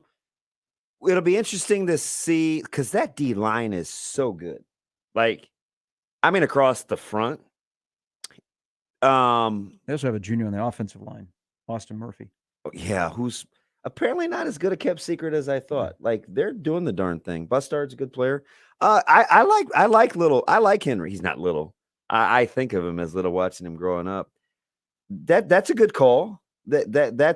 I probably like Henry better than, like, just at first blush, JR, but I'll probably change my mind if he has 60 tackles against us, which I'm sure he will. But I'm still kind of waiting on watching that one, because I can't tell anything yet. You know what I mean? He could be great. I just don't know. You're not going to have a quarterback in there. I mean, I guess, Kalen's probably the odds-on favorite, obviously, as you guys were kind of alluding to. He should have a good year. I mean, with the talent that's around him, he should have a very good year, and he's already got offers. So it kind of leaves. But, I mean, you got a kid like Sebastian Boyle out in Scotts Bluff, who, I mean, he only ran for 1,800 yards last year, right? Yeah. Yeah. But leading my second question there, I'll kind of sign off and just listen to you guys. But, what in-state position should Nebraska go for that's going to help them the most next year, that we have the most potential at in-state? I think they got to continue to somehow stockpile. David, thank you. They got to get old linemen. They need D-line. D-line class. There's not really anybody that right now going into their junior year stands out. Offensive line, defensive line. Yeah, I don't even know why I'm drawing a blank on 2024s. North. Well, there's a lot of guys that are in the 2024 on the defensive line that haven't played a lot of football, and this is their year. Yeah. Henderson over at North is 6'4", 325. Yeah. You talking about Sedaris? Yes. Yeah. Oh, yeah, he's big. He's a big, strong kid. We've seen Henry play a little bit at Elkhorn South. Yeah. But offensive line and defensive line. I mean, that, like, at first, yeah, because I'm just going by, they don't have any depth at those positions. But I mean, are you like going to go portaling? Well, what have we seen for offensive line portaling? It typically doesn't work. Well, how many offensive linemen that are really good, or even like the 6th guy, are leaving? They're staying around. Yeah. And if one of those guys is in a portal, there is maybe only the amount you can count on one hand. And you feel good enough that you would get one of those difference-making offensive linemen, that's a part of the portal that's just not there. Mm-hmm. The offensive line, you go to the portal for the offensive line, you go to get some depth guys or some guys that could be spot starters. You're not going to get your frontline guys. If you are, you're in trouble, and you're doing it wrong, and you probably don't have a job. Yeah, it's funny he brings up JR. That's the guy I'm really interested in watching, because Millard South is one of those teams. If they get good play up front, Rucker can play. We'll see if Koziol, he may be overseas playing baseball early. I don't know. Murtaugh's a stud. I think for them, the key is going to be what happens up front. Because they look like they have good skill. And they got a couple quarterbacks. I mean, shoot, I wouldn't be surprised. Like, I hope it happens. But I could see them going, like, if you don't have Koziol for an extended period of time, if he's playing baseball, Murtaugh could play quarterback. Which is wild to think about. No, it shows his athleticism. Dude, he looks like $1 million. I saw him a couple weeks ago at Elkhorn. Like, his shoulder, He looks fantastic. He's a tough kid, like. But for everybody else, see, they're the team that I think need the O-line, D-line solved. Mm-hmm. The other aforementioned, Ronner, Elkhorn South, they need quarterback play. Prep, Donaldson, it's about their quarterback play. Yeah. Westside, Rezac, it's about their quarterback play. Even Bellevue West to some degree. Folks love Kalen, but he still has to. It's not like he's got a ton of varsity tape out there. Oh, no. And they'll figure it out because they always do. But his best team, Coach Huffman's best teams, they don't throw it around the yard. They run the rock. Mm-hmm. Well, they had a guy who very much when he can run the ball, it's just look at the running backs at Bell West. We always talk about wide receivers: Ducker, Bradley, Richardson. Yeah, I mean, and when he's almost unstoppable, he can run from the quarterback spot as well. Yeah. Just their offensive line will be a work in progress. I'll be curious to see what happens with Ken's son. I think it's Caprice Keith, who's a young guy as a freshman. They're very high on him. Extremely high on him. North, a lot of the key for them will be what happens at the quarterback spot. Mm-hmm. Will Circle be that guy? Porter's a stud. There's actually, going back to Bellevue West, there's is it Aroff Evans? Is another freshman they're high on? Yeah, so his dad is one of those new additions on the varsity level coaching that could be a great contribution to the staff. We were kind of talking yesterday with Sauter. You got Evans who joined Snyder, a couple of young guns to kind of freshen things up over at Bellevue West. Coach Long's over at Millard West now, leaving Millard South. Mizey left Omaha North. Still gonna be wild not to see. Dude, don't Mizey not on the sidelines at North. Don't sleep on quality assistance. Well, people realize that. Look how competitive that is. All those other teams, except for Millard South, I think, they need their quarterback play has to be good. The reason Gretna is the number one for me, number one up front offensive line, they'll be good enough. And plus, they're so well, their scheme, they know what the heck they're doing, right? And they have the best quarterback. And he can erase a lot of things. Now we'll see what happens without changing Huber, but they've also had a lot of guys that played a lot of football in the same exact system. They look exactly the same year after year. And I don't know if you remember the guy. Well, I think Apostrophe might have still been here, but the guy that I liked last year that kicked our ass, that's back this year. Folks don't talk enough about Dema either. Corv Dema at Gretna can play. Remember, I told you he's the guy that when he hits in, you hear his pads crack, it sounds different. There's a lot of those little underlying guys that to David's point, that I think will have a chance to really emerge because they haven't done it yet. Yeah, we had them late in the year against Papillion-La Vista, and he was a monster. I mean, you like Vermont at Millard North or Mooberry? This guy's Millard. There's a lot of good young guys. Yeah, Millard North is one of those, if they can get their feet on the ground this year and make a step forward, there's some good young players at Millard North. Oh, for sure. Millard North runs into the problem of keeping kids playing football. At first blush, without even, and I'll do this as the week goes on, but as I get into the schedules, my dark horse to keep an eye on right now is Papillion South, because I think they're pretty good up front. I really like Devin Jones, and I don't know, they've got good personnel. That's good. I think they're on Friday nights a couple of times this upcoming year. All right, 8:43. BC's coming up after the top of the hour on Sharp Betting in the Morning on 1620 The Zone. Previously on Unsportsmanlike Conduct. And this is, again, conditional, but if Nebraska's on a roll, then all of a sudden this game moves way up. Purdue, I think, is a legitimate division contender, even though not a lot of people are picking them. But the history, too. Jeff Brom has kind of had Scott Frost's number. I get it. There's still this mental block about it. Oh, it's only Purdue. Well, it's not only Purdue. Purdue has been really good against Nebraska. Unsportsmanlike Conduct with John Bishop and Josh Peterson. Weekdays 2 to 6 on 1620 The Zone. Your Omaha area forecast from the Godfather's Pizza Weather Center and KETV News Watch 7 on 1620 The Zone. Another wet start Tuesday with scattered showers sticking around mainly before 10 a.m. will dry out, though, staying cloudy and cool the rest of Tuesday with highs in the mid-70s. I'm meteorologist Sean Everson from KETV News Watch 7. 1620 The Zone Traffic.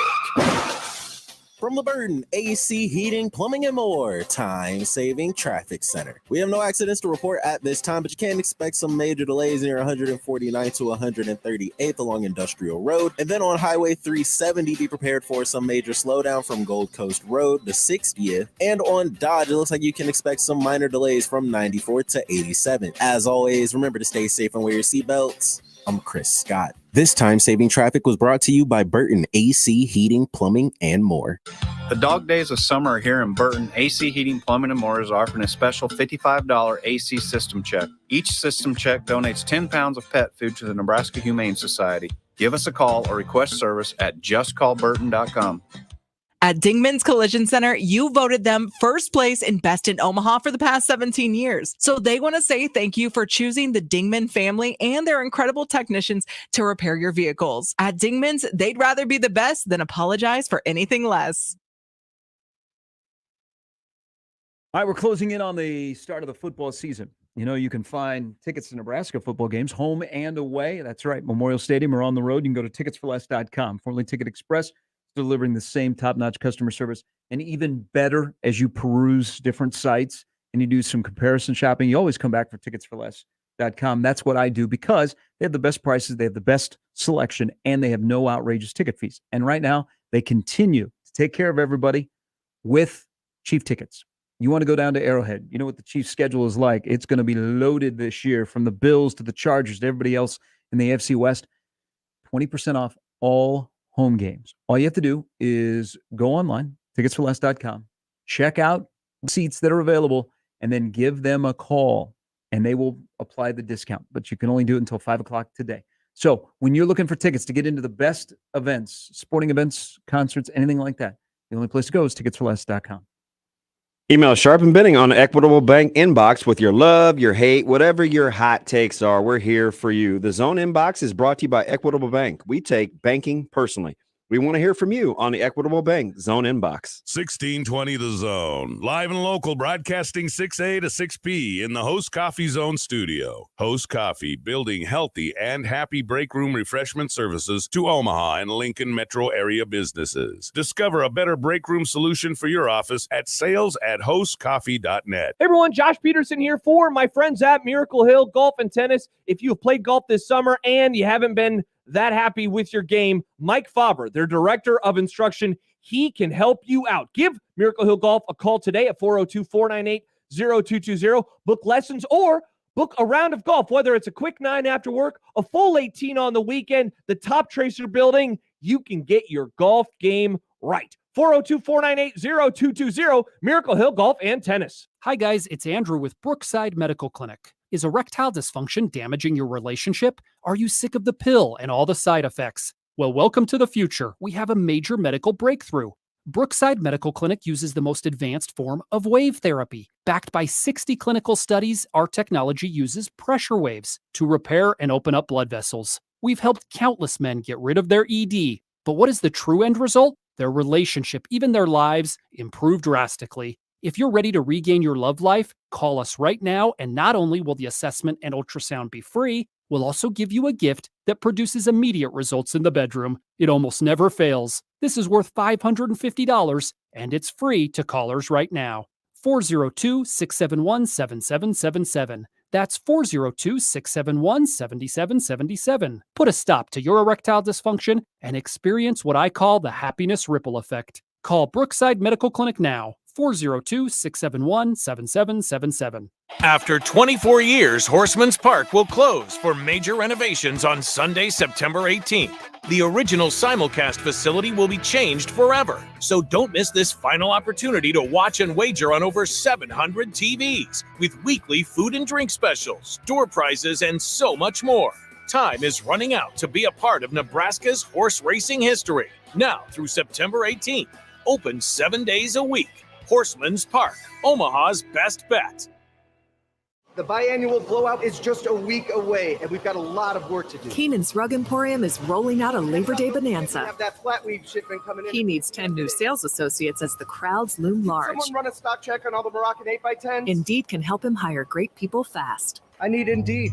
Indeed you do. We instantly connect you with quality candidates whose resumes on Indeed match your job description. Visit Indeed.com/credit and get $75 towards your first sponsored job. Terms and conditions apply. Make the right call, fans. The Rooferees at John Higgins Weather Guard. Rooferees. Sharp betting in the morning on 1620 The Zone, 1620thezone.com, and the 1620 The Zone app.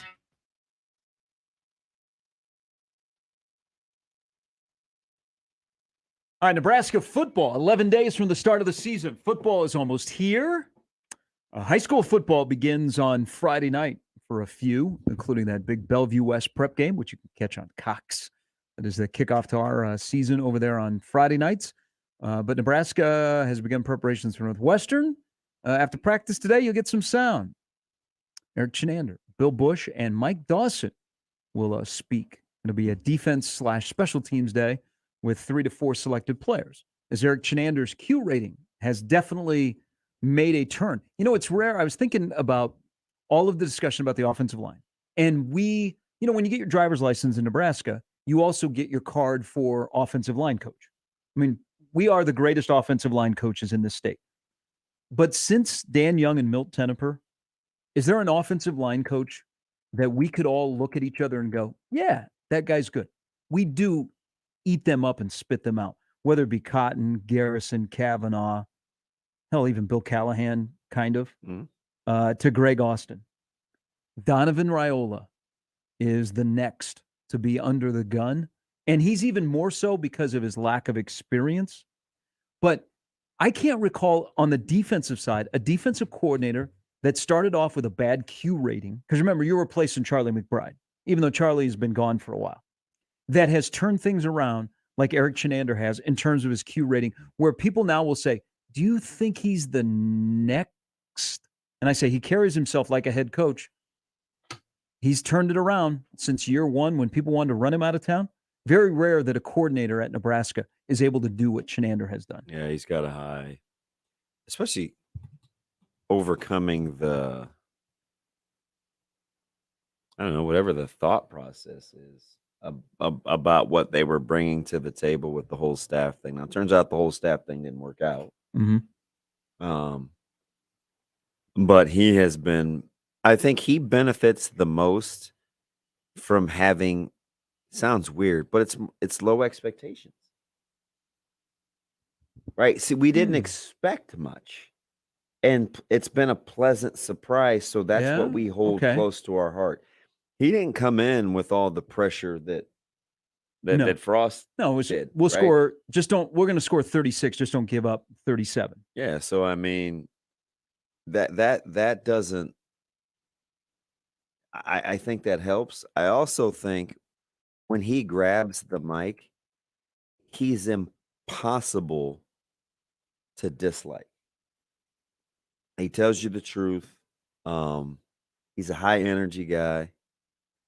There's no drama. He comes across as authentic. You know, it's like I like him a ton. I mean, he's got very little drama on that side of the ball. I get it. Yeah, you don't hear a lot of the roller coaster stuff that you hear on offense.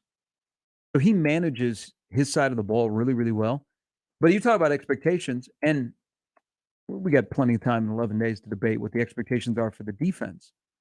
This might, in his 5th year of coordinating the defense in Nebraska, this might be the most important year that he has had. Yeah.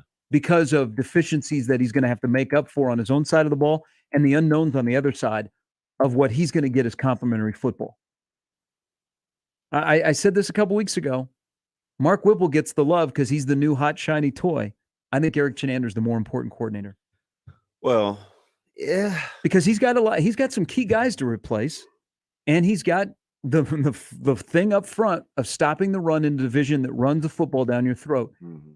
If you can't do that, you're in trouble. Because it's not like you can go, okay, here's plan B. We can stop them with this. No, because people, Wisconsin, Iowa, Minnesota, are just going to keep lining up and run it right at you if you can't stop them until you can stop them. So he's got to get the whole defense, scheme it up the way you play, and then he's got to bring guys along. I mean, he's got position coaches, but as a whole, that defense can't be 11 days from now be the same that they are when they get ready to play Purdue in the middle of October, 6-7 games into the year. And they'll get tested right out of the gates, right? Pretty good two-headed monster at Northwestern running the football. Apparently Fitz, now he could just be going all Fitzy and sandbagging a little. Doesn't seem enamored with his quarterback play. So Nebraska will get tested. If they don't have a soft belly and you can't line up and run it at them, they got a chance, because I think the middle portion, the second level, is the most consistent, right? And it doesn't matter which combination of the four you use. You got multiple pieces you could play between your two outsides and your two insides, or your edge, your outside, and your two insides. And then you're hoping that your bookend, your back end safeties are good, because I think you feel pretty good about your corners. I think you feel really good about Hill Jr. and Newsom. I still think Buford, who I've liked all along, a little bit of a different position for him, and Will Farmer kind of bounce back. Now they're saying all the right things about Miles Farmer, but when you're fitting as an alley runner off an inside zone and you're one-on-one with the back, or they run tunnel at you, or you got a speed out, you making that play. That's the difference when you want to play too high. Those guys have got to be able to get down into the box and make plays. Right? Unless, I mean, there's some things you can do. Nebraska does, and you've seen them occasionally do it. They don't love it, but they will play some three where they'll roll down, get the safety down into the box. You saw it against Michigan State. So they have some options to kind of protect that, but it's important, but not more important, in my opinion, I think, than Whipple, because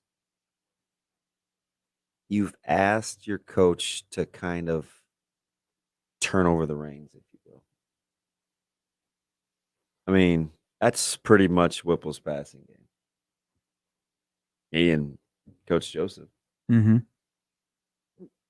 I think he has to be good. Because what happens if it's not? There is no. Can you imagine? There's just no way he's more important. I like where you're going because of the respect factor for Chins, but there's no way he's more important, because you can't in week 5 or 6 have Frost be like, "Hey, okay, listen, yeah, I got this. Nice run. I got this." You have to ride it out. See, in my little, so he has to be good. Why I say Chins is because, I mean, there's a great unknown on what's going to happen on offense as that season goes along. I think I know what I'm getting on defense. That the roof's not going to cave in, and guys are going to make strides. And also, I feel that I know who the man is in charge, and he's going to make right calls, and he has a feel for what he's got a lot more, shall I say, leeway, okay, on that side of the ball. Plus, they're more experienced guys working together on a Saturday. That's another thing. We don't know what this is going to look like on the offensive side on a Saturday when guys put on headsets. I know what I'm getting on defense. Yeah. Those guys know each other. They've communicated for years. So they can spread the knowledge. And so they're used to, hey, I know what he likes on this particular, okay, it's 3rd down and 4. I know what we like here. That's what I don't know on offense. I mean, that's the major crapshoot, is 4 new guys getting together. And I call Frost a new guy because of his role. What's it going to be like on 3rd down? Who do you have more confidence in that they're going to be able to get the call, the right personnel on the field on 3rd and 4? Guys on defense or guys on offense? Chance. And see, so that's where I'm going when I say that. Well, again, does Nebraska rush for more yards per carry or give up more yards per carry? The great unknown. That's the one we were to figure out. BC joins us in the last hour. Sharp and Betting in the morning. You could win $5,000 to have the ultimate tailgate party on 1620 The Zone. Enter now at 1620thezone.com. Hi, everybody. Gary Sharp. You know, if you've been in Nebraska for a while and you love going to sporting events and you're getting your hands on the best tickets, there's a good chance you bought them from Ticket Express. Well, I'm here to tell you that Ticket Express has a new name. It's Tickets for Less. So if you've loved the quality customer service and the community feel that Ticket Express has brought us over the past 3 decades, have no fear. Tickets for Less is going to be here with the same energy and the same selection. Ticketsforless.com. Always the best seats at the best prices to your favorite sporting events. And if you ever need anything, just give them a call. 402-398-1999 and tell them Gary sent you. Ted and Wally's. It's the place to be. Back to school, back to school. Yeah, we know, but families, hey, listen, you can still stop out and get a little ice cream, right? There's plenty of things to celebrate that are right around the corner. It's not too soon to be thinking about homecoming. You'll have high school dances. You know, folks will be coming in and out. You'll be having a little Labor Day get together. Doesn't have to just be a party or catering event. It's always a good time to grab some ice cream at Ted and Wally's. 2 great locations. You've got Benson and you've got downtown. Either way, it is premium products. And make sure, listen, with Labor Day right around the corner, order early. If there's a taste you like, hey, give them a heads up and say, this is what we like. Here we come. They would love nothing more than to make sure that they get you taken care of. Again, 2 great locations to get it right, Omaha or downtown and in Benson. Visit Ted and Wally's. Question 5. Lucas and Carla have 3 homework assignments each. Lucas does his online at home, but Carla has no internet at home.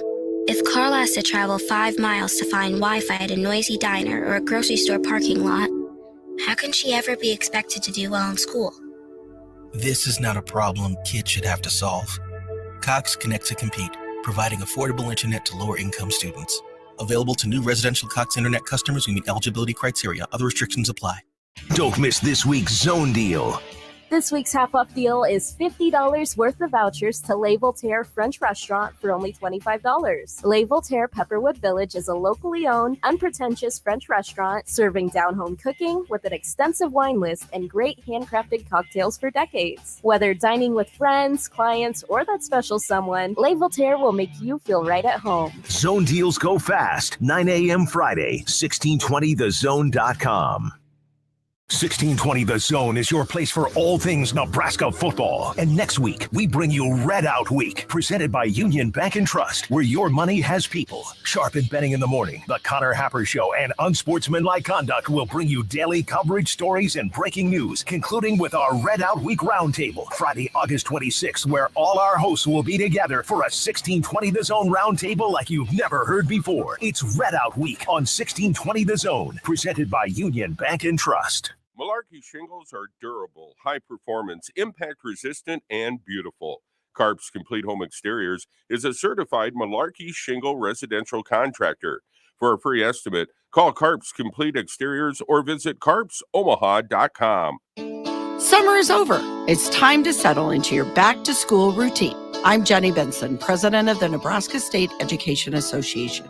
As teachers, we're excited to see our students again. Parents, help your child. Set a time and a quiet place for homework and establish bedtime routines so your child will be rested and ready to learn. Help us make a bright new beginning for our students this year. Sponsored by the Nebraska State Education Association, aired by the Nebraska Broadcasters Association and this station. Experience every pitch, run, and legendary play. Your home for Royals baseball in Omaha. 1620 The Zone. Sharp and Betting in the Morning on 1620 The Zone, 1620thezone.com, and the 1620 The Zone app.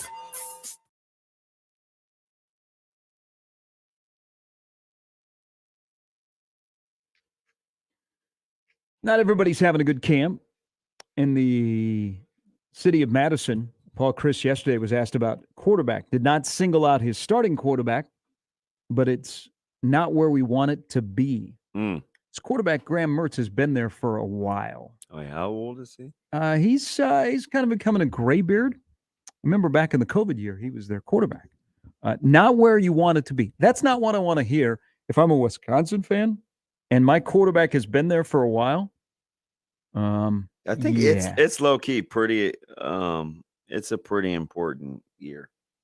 Yeah, well, how soon? Last year he actually the tail end of the year, Mertz was better, but how long can you wait this year? Now their schedule at the beginning is Illinois State, Washington State, New Mexico State. But oh, by the way, Game 4 is in Columbus. You think they got some time? Oh, I got a coach saying my quarterback play is not where we want it to be, and I only have one proven wide receiver on my roster. I can't have Braylon Allen run 45 times against New Mexico State. Hey, did you see Danny Davis the other night for Green Bay? Yes. He's out here playing. Mm-hmm. Mess around and make that team. Hey, Green Bay. Remember when I used to be in love with him? Yeah. And Pryor was opposite? I was like, golly, man, these guys kind of got good outside the numbers. Green Bay has a couple of under-the-radar wide receivers, Torrey being one of them, that have shown up in camp. Yeah. Not surprised about Samari. I really, really like him. Yeah. Interesting comment the other day about throwing the ball deep. Last year you had a real deep threat. That guy's now in Green Bay, what Frost said. All right, last hour's upcoming. BC's next. 1620, The Zone. Traffic. From LeBurton, AC Heating, Plumbing, and More, time-saving traffic center. We have no accidents to report at this time, but you can expect some major delays near 149th to 138th along Industrial Road. And then on Highway 370, be prepared for some major slowdown from Gold Coast Road to 60th. And on Dodge, it looks like you can expect some minor delays from 94 to 87. As always, remember to stay safe and wear your seatbelts. I'm Chris Scott. This time-saving traffic was brought to you by the Nebraska Lottery. Through September 12th, buy a Nebraska Lottery Powerball with Power Play ticket and enter the voucher number for a chance to win a trip to New York City and a shot at $1 million. Powerball top prize odds, 1 in 292 million. Time of the year, you need wheels. Go visit your son or daughter at college, take them to college. For you to make it to work, to school, wherever, to the big game. Well, Woodhouse Buick GMC is going to take care of you. Right now, they make it easy to purchase your next vehicle in store, 119th and I, that climate-controlled indoor showroom that's got plenty of inventory, or online at WoodhouseBuickGMC.com. Friendly and knowledgeable sales team. They're in person. They're online. They're going to guide you to find that perfect vehicle that fits your needs with a budget and something you want. And right now, if you're thinking about an SUV, an upgrade, or getting into the SUV family, they will find one that suits your lifestyle. Right now, you can find the GMC Acadia, the Terrain, the Yukon, all the way to the Buick Encore, Envision, and Enclave. They will find you a vehicle that exceeds your expectations and make you a member of the family. Also, when you leave the lot, whether you're looking for a vehicle or you purchase one, you know that you're going to leave with confidence in your vehicle. Check them out today in person, 119th and I, or online at WoodhouseBuickGMC.com. We are professional grade. Your vehicle is important. It gets you where you need to go, but it does much more than that. I'm Darcy with Dingman's Collision Center, and at Dingman's, we know your vehicle is an investment and that safety is your priority. To make sure your vehicle is as safe as it was prior to an accident, bring it to Dingman's for proper, safe, and certified repairs. We protect you and your investment. We've been voted Best of Omaha for the past 17 years. At Dingman's, we'd rather be the best than apologize for anything less. Find us at dingmans.com. When you need a new roof, especially if you have storm damage, the last thing you want to hear from a roofing company is that it's going to be weeks or even months before they can get to it because of supply issues. This is Garen Armstrong with Shamrock Roofing and Construction. Supply issues are no issue at Shamrock. As one of the largest roofing companies in America, we stocked up early and we stocked up big. That means our warehouse has everything we need to do your job now. And because we stocked up before the supply crunch, we paid a lot less than anyone looking for roofing supplies now and can share those savings with you. No one in Omaha can install a better roof at a better price with a better warranty than Shamrock Roofing and Construction. Let our local family serve your family. Shamrock Roofing and Construction, 402-281-1780. That's 402-281-1780. Or online at shamrockroofer.com. Hi, everybody. Gary Sharp. You know, if you've been in Nebraska for a while and you love going to sporting events and you're getting your hands on the best tickets, there's a good chance you bought them from Ticket Express. Well, I'm here to tell you that Ticket Express has a new name. It's Tickets for Less. So if you've loved the quality customer service and the community feel that Ticket Express has brought us over the past 3 decades, have no fear. Tickets for Less is going to be here with the same energy and the same selection. Ticketsforless.com. Always the best seats at the best prices to your favorite sporting events. And if you ever need anything, just give them a call. 402-398-1999 and tell them Gary sent you. Shop High school sports don't just happen. There's a ton of work that goes into every single athletic event. And we have our school's athletic director to thank for a lot of it. Thank you. For scheduling officials, so I can always play the game I love. For ordering quality athletic equipment, so I can stay safe on the field. For mentoring my coaches, so they can be the best role models for me. For coordinating transportation, so I can get focused for the big game. For helping us develop character and learn lessons that will benefit us for the rest of our lives. Thank you to our AD for always creating a positive experience for us. We'll never forget it. From all of us at the NIAAA, thank you to every athletic administrator in Nebraska for all you do to enrich the lives of your students. It does not go unnoticed. This message presented by the NIAAA, the National Interscholastic Athletic Administrators Association. Sharp and Benning in the morning on 1620 The Zone, 1620thezone.com, and the 1620 The Zone app. Here are Gary Sharp and Damon Benning. Yeah, we kind of kept it on turf for the first 2 weeks and kind of staggered inside and outside. You got to kind of balance that with getting them acclimated to the heat, but also not running them down in the middle of camp. And the fresher we could keep them, the more we could get out of them and the better practices we could have. Yesterday, we started going on grass almost exclusively. We were all on grass today. I have no idea what the turf will be like over there. I'm assuming it'll be really good. But we need to get used to the cuts and types of things that you can do on grass. And we'll be out there for the most part from here until we leave Friday. I like grass.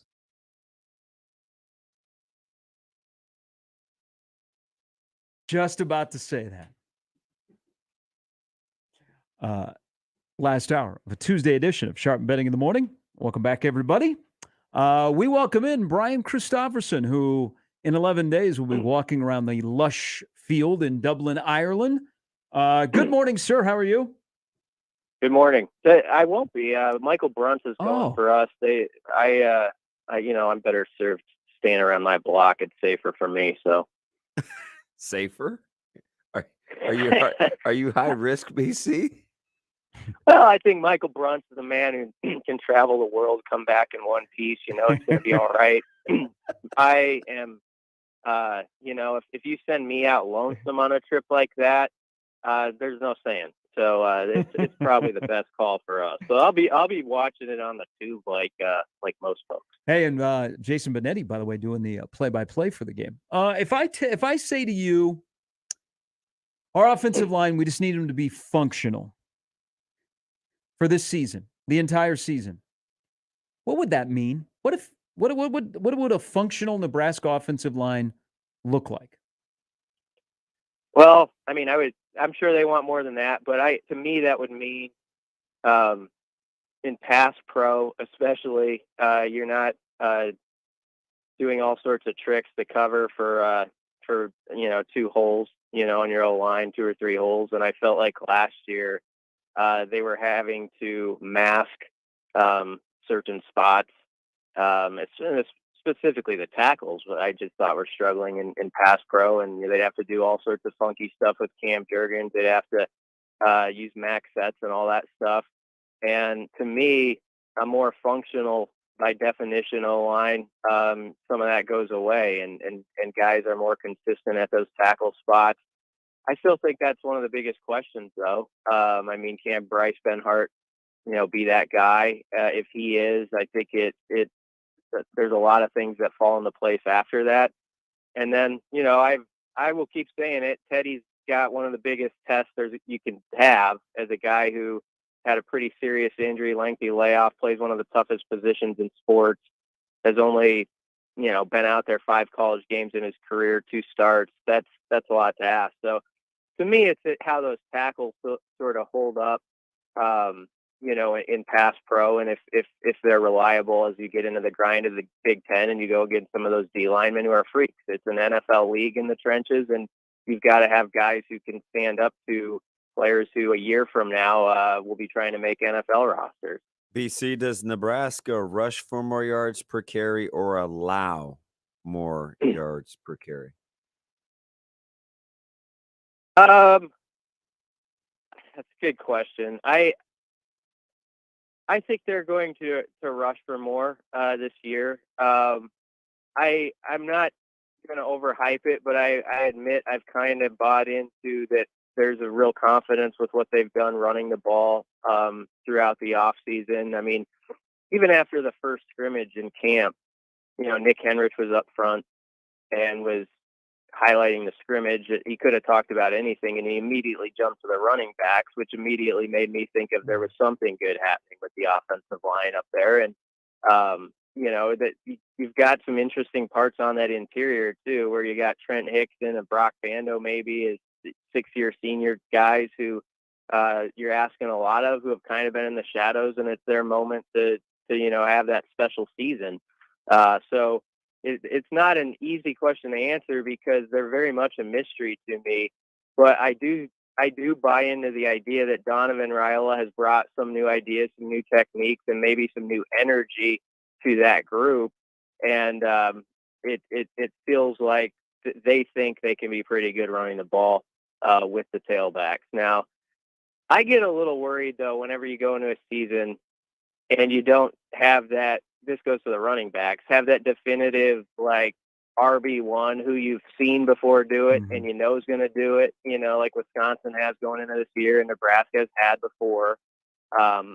And that's where I think people get a little uneasy. They might have like 3 or 4 really good backs who can run it behind that line. But there's that sort of, until you see that one guy in a game who, runs for 100 and even 110 or whatever it is, and it just looks good, and he's finding the holes right and making his O-line look a little better than they are even.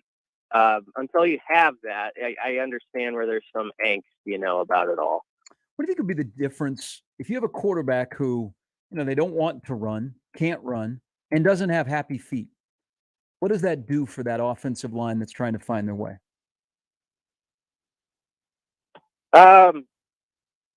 I think there's something to be said for sometimes when you have a scrambling QB that it probably does make it a little more difficult on your O-line because they don't know where the play is going to end up sometimes and all that. So, it's going to be an interesting adjustment. I'm really curious to see how much they run the QB still. I know it's sort of not been a talking point, but, you go back when Casey arrived, I know he thinks of himself as more of a runner than Texas allow him to be.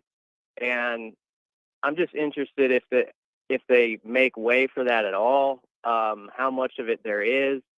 I'd love to see Nebraska take some of the runoff off the QB and put it more back on the I-back. So that's what I'm kind of hoping for. And I think for the O-line, that could be good too, where it's just sort of like, this is 2 yard. We're going to go mash some people. We're going to go get 4 or 5 yards on this carry. We're going to go do it again the next carry. But that all works together. And I keep going back to the I-backs with this running game because I feel like while the O-line has been inconsistent in recent years, I think the running backs haven't done them any favors in certain games. Damon could agree. I would agree with that.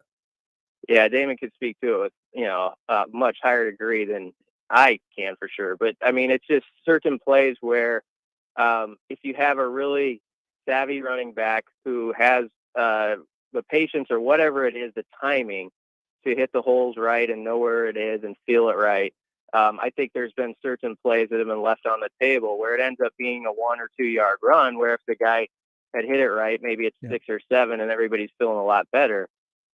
Connected with that is the extension of the run game is those short passes. And that's to me going to be one of the biggest things is can Casey or whoever's at QB hit the layups? And if you think about Husker football in the recent years, there's been a lot of layups missed on short passes, screens, whatever you want to call it. where it's been 2nd and 10, where it should have been 2nd and 5 or 2nd and 6, and you're playing a different game then. And so those are those little things that they can't miss, and Casey's got to be have a high percentage with that sometimes weren't there in recent years.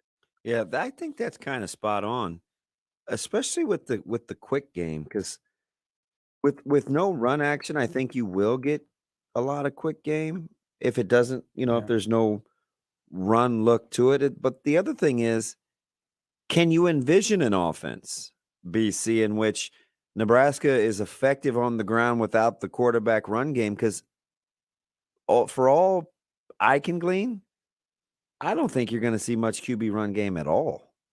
Yeah, sure hasn't been talked about. I know that. And then I know, I mean, and they might bust off a triple option here and there, but it does seem like there's more of a we've got the back. Let's give them the ball. Let's do this the old-fashioned way. And I'm all for it if they can get it done. But it is interesting because we just haven't seen it in a while because they've been so dependent on a QB's feet. Like you would just know it was coming, like 3rd and 4 or something. They're going to run Adrian out of the shotgun or something. You could almost set your watch to it. So it is a different. It's a different feel going into this year. But it is exciting because there's, like, in my opinion, 3 or 4 backs who over the course of the first month of the season could really step into the limelight. And I know they're going to come out and this guy will be 1A, 1B, but I still think there's going to be a trying out process throughout those first games of, okay, who can really get it done now when it counts. And then Ramir, just to be clear, I cast Ramir only almost in his own position. I just think he's going to be sort of a jack of all trades guy, and you'll see him some in the slot. You're going to see him all over the place. So that's how I kind of look at that. I'd love it if they had kind of a 1A guy to go with Ramir and all that he can do, and then you're feeling pretty good.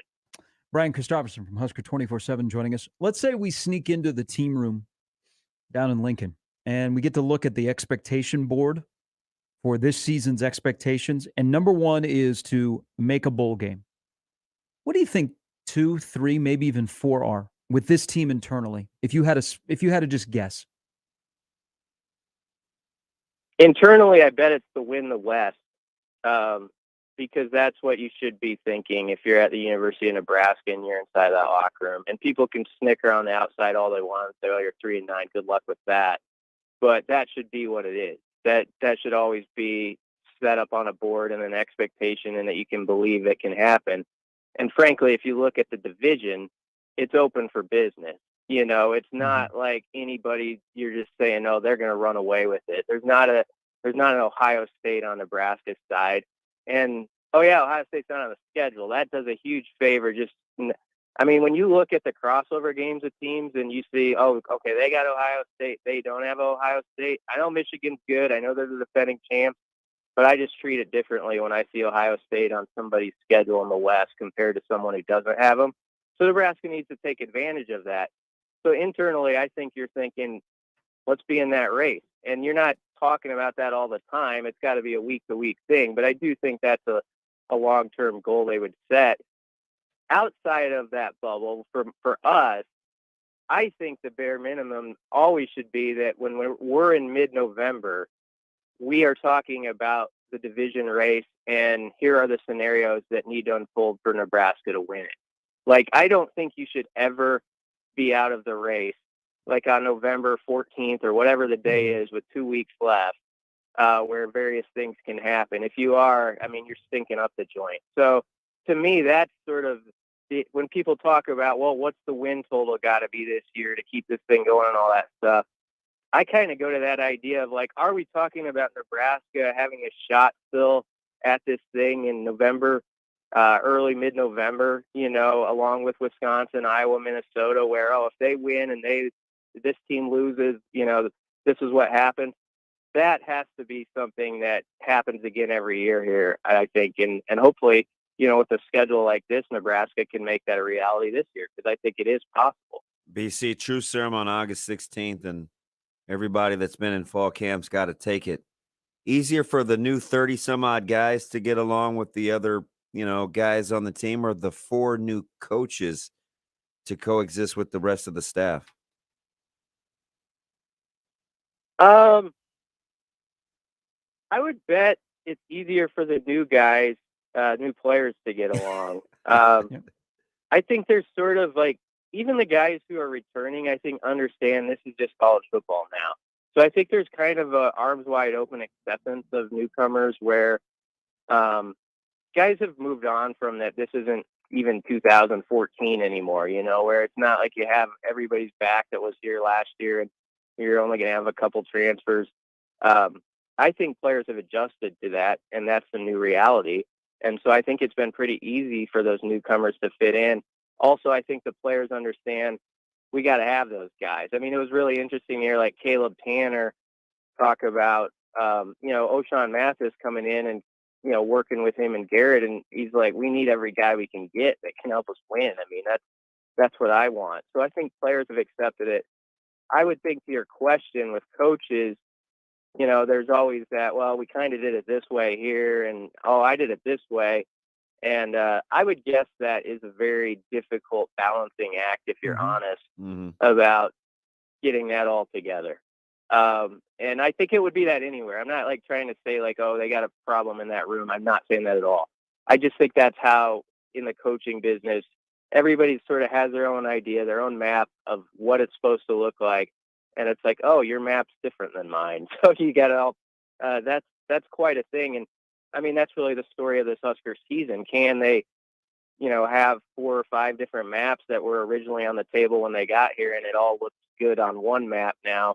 As you go into August and September, or into September, that's the challenge of the year for Husker football, to see if they can meet. Would you rather be a fly on the wall to see the interaction on the offensive side with the coaches in, implementing game plans or what they want to do in terms of throwing the ball or their running concepts? Rather be a fly on the wall this time of the year before the season starts, or on Saturdays?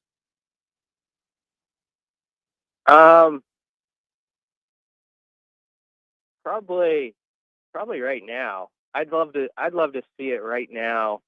As today was game planning day, number 1, sort of. And I would just love to see that conversation this very week about the back and forth of like, no, this should stay, this should go. As you're kind of putting together that final, sheet you're going to carry it with you onto the field. I think it would be a fascinating week to be over there, to be a fly. I wish a Jeff Goldblum fly. If I were that, I would. This would be the week. Yep. Yeah. BC, we appreciate it. We'll talk to you next Tuesday, and we'll get your whole rundown on what you think is going to happen in this upcoming season. Yeah, I'll be here in the States, so we don't have to do any fancy any deal with that. So yeah, thanks for having me, guys. We appreciate it. BC. Brian Christopherson, Husker 24/7. Brian Brundle fly. Was it Seth? Seth Brundle? I don't know. Jeff Goldblum. That was mildly disgusting. A big sci-fi guy. Yeah, I sat through that movie though. Wasn't great, but I made it. Didn't make it. No. There was a quick in and out for me. All right, 9:27. I brought something about the offensive line, and you asked him the question about coaches and getting along. Why does it seem that, and maybe this is just because names are brought up, it's not just Donovan Raiola that's running the offensive line, and that's not a bad thing. I'll explain, because there's other names that are being attached to the offensive line instruction. Is that a good or a bad thing? We'll get into that when we return. 9:27, Sharp and Betting in the morning at 1620 The Zone. Previously on Unsportsmanlike Conduct. So it is just like Sabir says. It's just a walking movie. They SEAL Team 6 into meander. Mount I mean, Doom. what kind of an action-adventure story is this? You don't meander into the breach. Well, you attack the breach. You watch charge the Battle of into the breach. Hell's What a dumb Dude, story it's this Frodo. is. It's Frodo. Imagine Nick trying to go into like a really protected area. Again, Unsportsmanlike Conduct with John Bishop and Josh Peterson. Weekdays 2 to 6 on 1620 The Zone. Your Omaha area forecast from the Godfather's Pizza Weather Center and KETV News Watch 7 on 1620 The Zone. Another wet start Tuesday with scattered showers sticking around mainly before 10 a.m. Will dry out, though, staying cloudy and cool the rest of Tuesday with highs in the mid-70s. I'm meteorologist Sean Everson from KETV Newswatch 7. Make it a great fall season. Head to KuglerVision.com today to request a consultation. Rotella's Italian Bakery, unsurpassed product quality. They are here for you, right? There's some non-negotiables. They're usually the quality ingredients. But how about the little bit of love touch or kind of the blending of old and new with modern technology to give you things like gluten-free? Rotella's so good at what they do, from the different types of buns, the bun sizes. It is the highest quality ingredients just to ensure that their products are superior in taste and maybe more importantly, texture. State-of-the-art production facility allows Rotella's to serve you at its best, truly at its finest. When you've done it for as long as they have, and how much they consider it a joy to meet customer satisfaction, there's a reason that longevity has been the key to their success. So got a couple of options. You can stop out at your nearest grocer or visit rotellasbakery.com. There are actually two kinds of cigars. The first is the one you smoke with beloved family and friends. The second, the one you enjoy with friends you've just met. And you'll find both at Hearth Cigars and Pipes Lounge. At Hearth Cigars and Pipes Lounge, there's a well-stocked humidor with some of the best bands from around the world, and a bar with your favorite cocktails and other drinkables. So what do you say? Which cigar will you be enjoying tonight? Hearth Cigars and Pipes Lounge, just off I-680 and 48th Street next to Cubby's. Email Sharp and Betting on the Equitable Bank inbox with whatever is on your mind. The Zone Inbox is brought to you by Equitable Bank. We take banking personally. You can get me at Gary at 1620thezone.com. We want to hear from you on the Equitable Bank Zone Inbox. The Ford truck lineup is purpose-built from the ground up, designed to be tough and productive. Crafted with high-strength, military-grade aluminum alloy body and torture-tested high-strength steel frame with new tech to help you work smart and hard. The F-150, Ranger, and Maverick are built tough and ready to tackle whatever lies ahead. Hit the road in confidence and learn more about Ford trucks in-store or online anytime at WoodhouseFord.com, your trusted truck dealer since 1975. Woodhouse Ford. Hi guys, it's Andrew with Brookside Medical Clinic. Is erectile dysfunction damaging your relationship? Are you sick of the pill and all the side effects? Well, welcome to the future. We have a major medical breakthrough. Brookside Medical Clinic uses the most advanced form of wave therapy. Backed by 60 clinical studies, our technology uses pressure waves to repair and open up blood vessels. We've helped countless men get rid of their ED. But what is the true end result? Their relationship, even their lives, improve drastically. If you're ready to regain your love life, call us right now, and not only will the assessment and ultrasound be free, we'll also give you a gift that produces immediate results in the bedroom. It almost never fails. This is worth $550, and it's free to callers right now. 402-671-7777. That's 402-671-7777. Put a stop to your erectile dysfunction and experience what I call the happiness ripple effect. Call Brookside Medical Clinic now. 402-671-7777. Your neighborhood is more than blocks of buildings.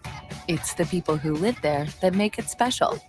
At Union Bank and Trust, we're not just creating home loans, we're making neighbors. We're not just small business lenders, we're small business shoppers. We don't just live in your community, we help you build it. Because our people are your people. Visit ubt.com/neighbor to learn more. Union Bank and Trust, member FDIC. Marvin Windows has long been known for their lasting value and beauty. Carp's Complete Home Exteriors is Omaha's first authorized Marvin Windows replacement contractor. For a free estimate, call Carp's Complete Home Exteriors or visit carpsomaha.com. I always wanted to learn Spanish, but I never thought I'd have the time. Then I discovered Babbel. Babbel's lessons are fun. They only take like 10 or 15 minutes, and in 3 weeks, presto, you're speaking another language. Like magic.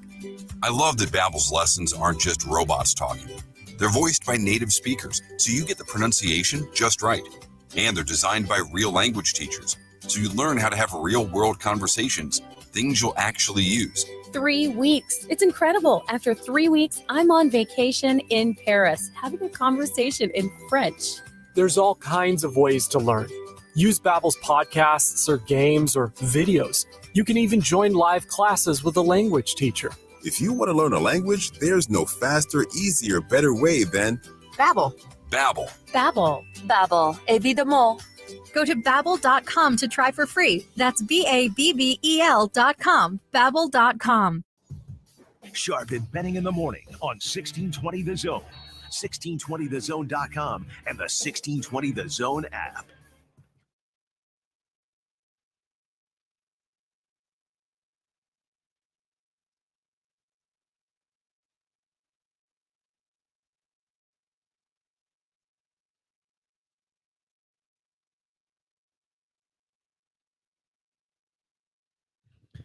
All right, 34 past the hour. Welcome back in. Sharp and Betting in the morning, 11 days before the start of the football season.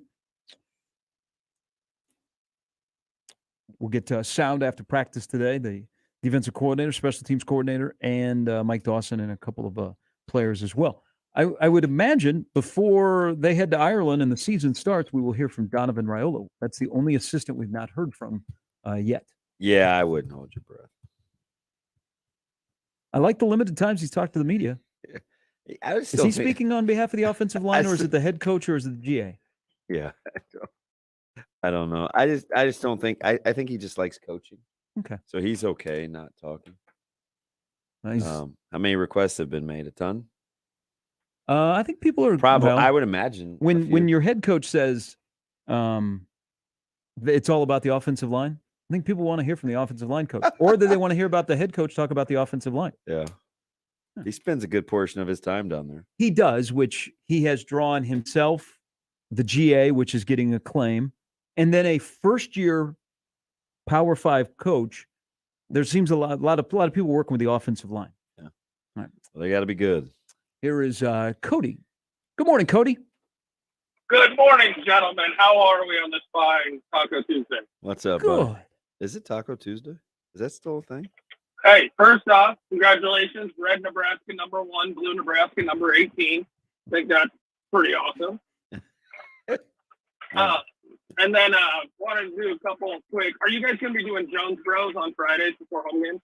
I don't know. Yes, we are. I saw that when I was away. Yeah, I haven't. I don't read email sometimes, so I'm a little late to the game, but I assume so. I read Damon's emails and pass along the information. Yeah.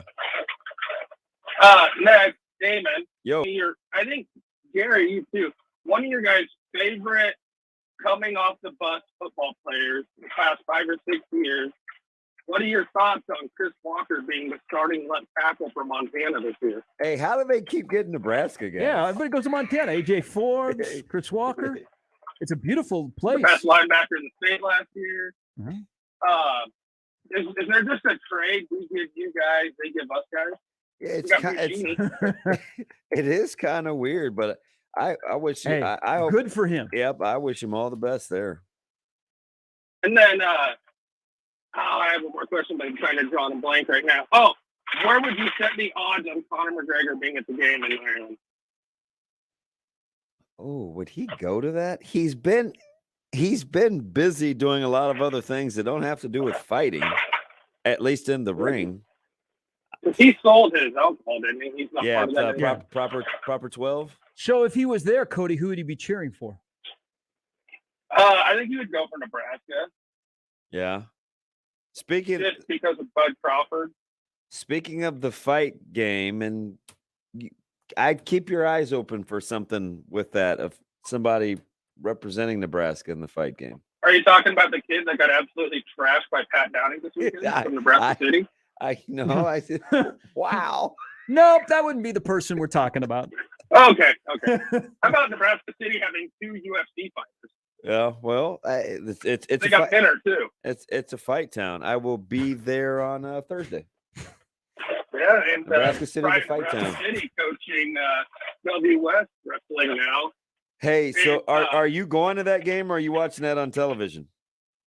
So we actually Friday night have a welcome home party that Millard South Roxy Carmichael Club and Any Wrestle will be hosting for Joel Adams at Waterfall.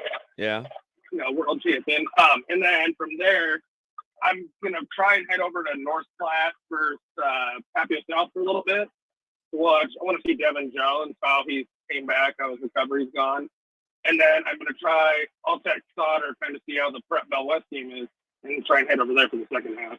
Yeah, keep me in the loop on Papio South North Platte. I will. Hey, name what Class A receiver was a state qualifying wrestler as a freshman.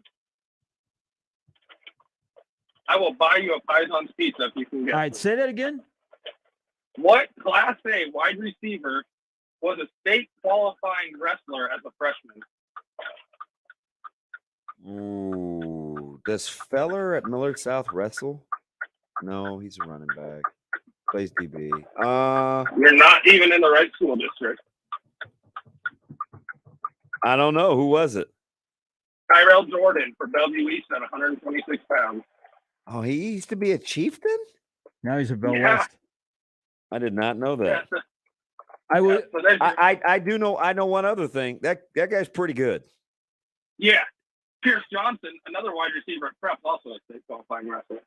I will use that on the broadcast. Thank you, Cody. You contributed to the Yeah. Cox Friday night broadcast. Hey, how good do you think younger Matthews will be for prep? Well, I like he was hard on us in 7-on-7. He's got some good bloodlines. Yeah. Yes, Now- he does. Now back to Chris Walker. So I like Chris Walker in high school, and it just never He killed us. Yeah, it never flipped when he got to Nebraska. Yeah. But good for him. That's how the portal's supposed to work. He finds a place to go to. He goes to a really good FCS program, and he's able to start. What if you did have trades? I brought this up a long time ago. What if we could trade? You're not happy here? Hey, no. well, let's look. Where do you want to go? You want to go to USC? Let me look at USC's roster, and I'll get back to you. Or, hey, Montana, down the road. You know what? You send us a guy, we'll send you a guy. You send us Torrey, we'll send you Walker. Yeah. We sent you AJ Forbes. I wonder if that connection had to be through AJ. Probably. I mean, they're both Nebraska kids. They know each other around the same age. And they got another one that left Lincoln to go to Montana. And I'm drawing a blank. Same time Chris did. And I can't remember. Gosh, bless it. Let me look at the roster because, as you know, I have taken in a Montana home game recently. Hey, so Battle of the Wild. Do you still have the gear that was sent to us? Remember we got the mug and the dry fit t-shirt? A long time ago. I think it was like year 2. Yeah, that was a long time ago. Yeah. I think I have the dry fit somewhere. Somewhere? Yeah. I know exactly where the mug is. But I'm a huge fan of the state of Montana. Very nice people there. Beautiful scenery. I'll be back there. I think I'm going to Bozeman this year. Remember the mug said Grizz? Mm-hmm. Can't remember his name though. Anybody that gets a chance to go to the Montana State game like I did last year, go. The tailgating was awesome. The stadium is beautiful in Missoula. I haven't been to a game in Bozeman. Let's see. So you have Genatone is on the roster for North Platte, and he'll be really good. Chris Walker. Hey, what if he just blows up? From Mount Michael, Garrett Husted. Yes. Yeah. Thank you. Yeah. Yeah, Okay. I was drawing a blank. And he'll play right next to well, actually he probably goes opposite him in practice. Either Walker or Forbes. Doesn't seem like AJ Forbes should be older than listed as a junior in college. I don't know, but he's pretty good. Yeah, and there's another guy that I thought it was going to work out here. Me too. But okay, so it didn't work out here. He goes to a place like Montana, really good program. He's got a chance to develop and get more eyeballs on him because Montana gets a lot of NFL attention. He's going to get a shot. Yep, he will. And I'll beat him, cheering every step of the way. He's a real dude. I'll take a quick break. We'll sneak in some emails and some tweets over the course of the show. I'm waiting for you at some point. It's too bad we're not doing any baseball segments. You're like, hey, remember a couple months ago when you said the Yankees were going to go Yankees? Yes. Yeah. Yeah. Oh, we'll talk and about that. they're in that. We can talk about it when we come back because when you play the way that they do, it's gonna happen. Hey, you think DeGrom and Scherzer are filthy? How about Darren Ruff? Could you use Darren Ruff out of the bullpen in the postseason for the Mets? He pitched last night against the Braves in that 13-1 loss. It was actually pretty good. You know I'm Team Rough, obviously. Hey, position players pitching. Hey, good night for Westside. You got Ruff and Myers are playing on national TV. Not bad. All right, we'll do that when we come back. Sharp betting in the morning on 1620 The Zone. You could win $5,000 to have the ultimate tailgate party on 1620 The Zone. Enter now at 1620thezone.com.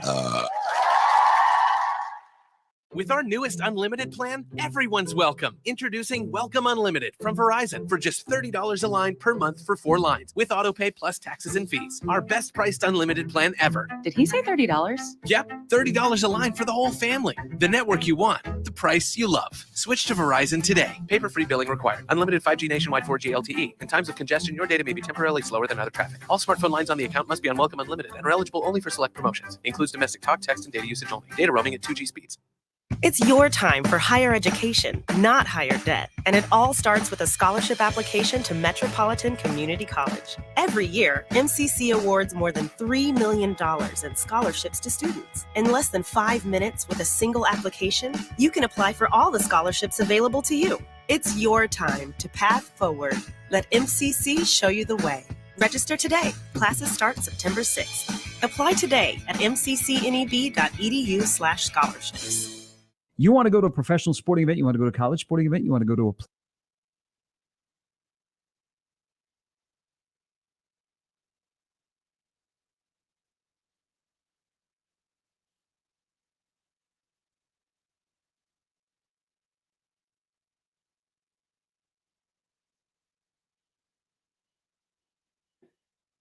Ted Wally's, squeeze every last bit of flavor out of summer. Then you can, with a spoonful of, coming down in 3, 2, 1. Squeeze every last bit of flavor out of summer than you can with a spoonful of creamy, delicious Ted Wally's Ultra Premium Ice Cream. If you're in Benson, swing in for pints, quarts, or half gallons of Ted Wally's to take home. Or if you're in the old market, taking your senior photos or maybe just kind of hanging out, slip into Ted Wally's for a tasty treat after the photo session. There's still plenty of summer left. Enjoy it with rich, creamy flavors of Ted Wally's Ultra Premium Ice Cream in Benson, the old market, and at tedwallys.com.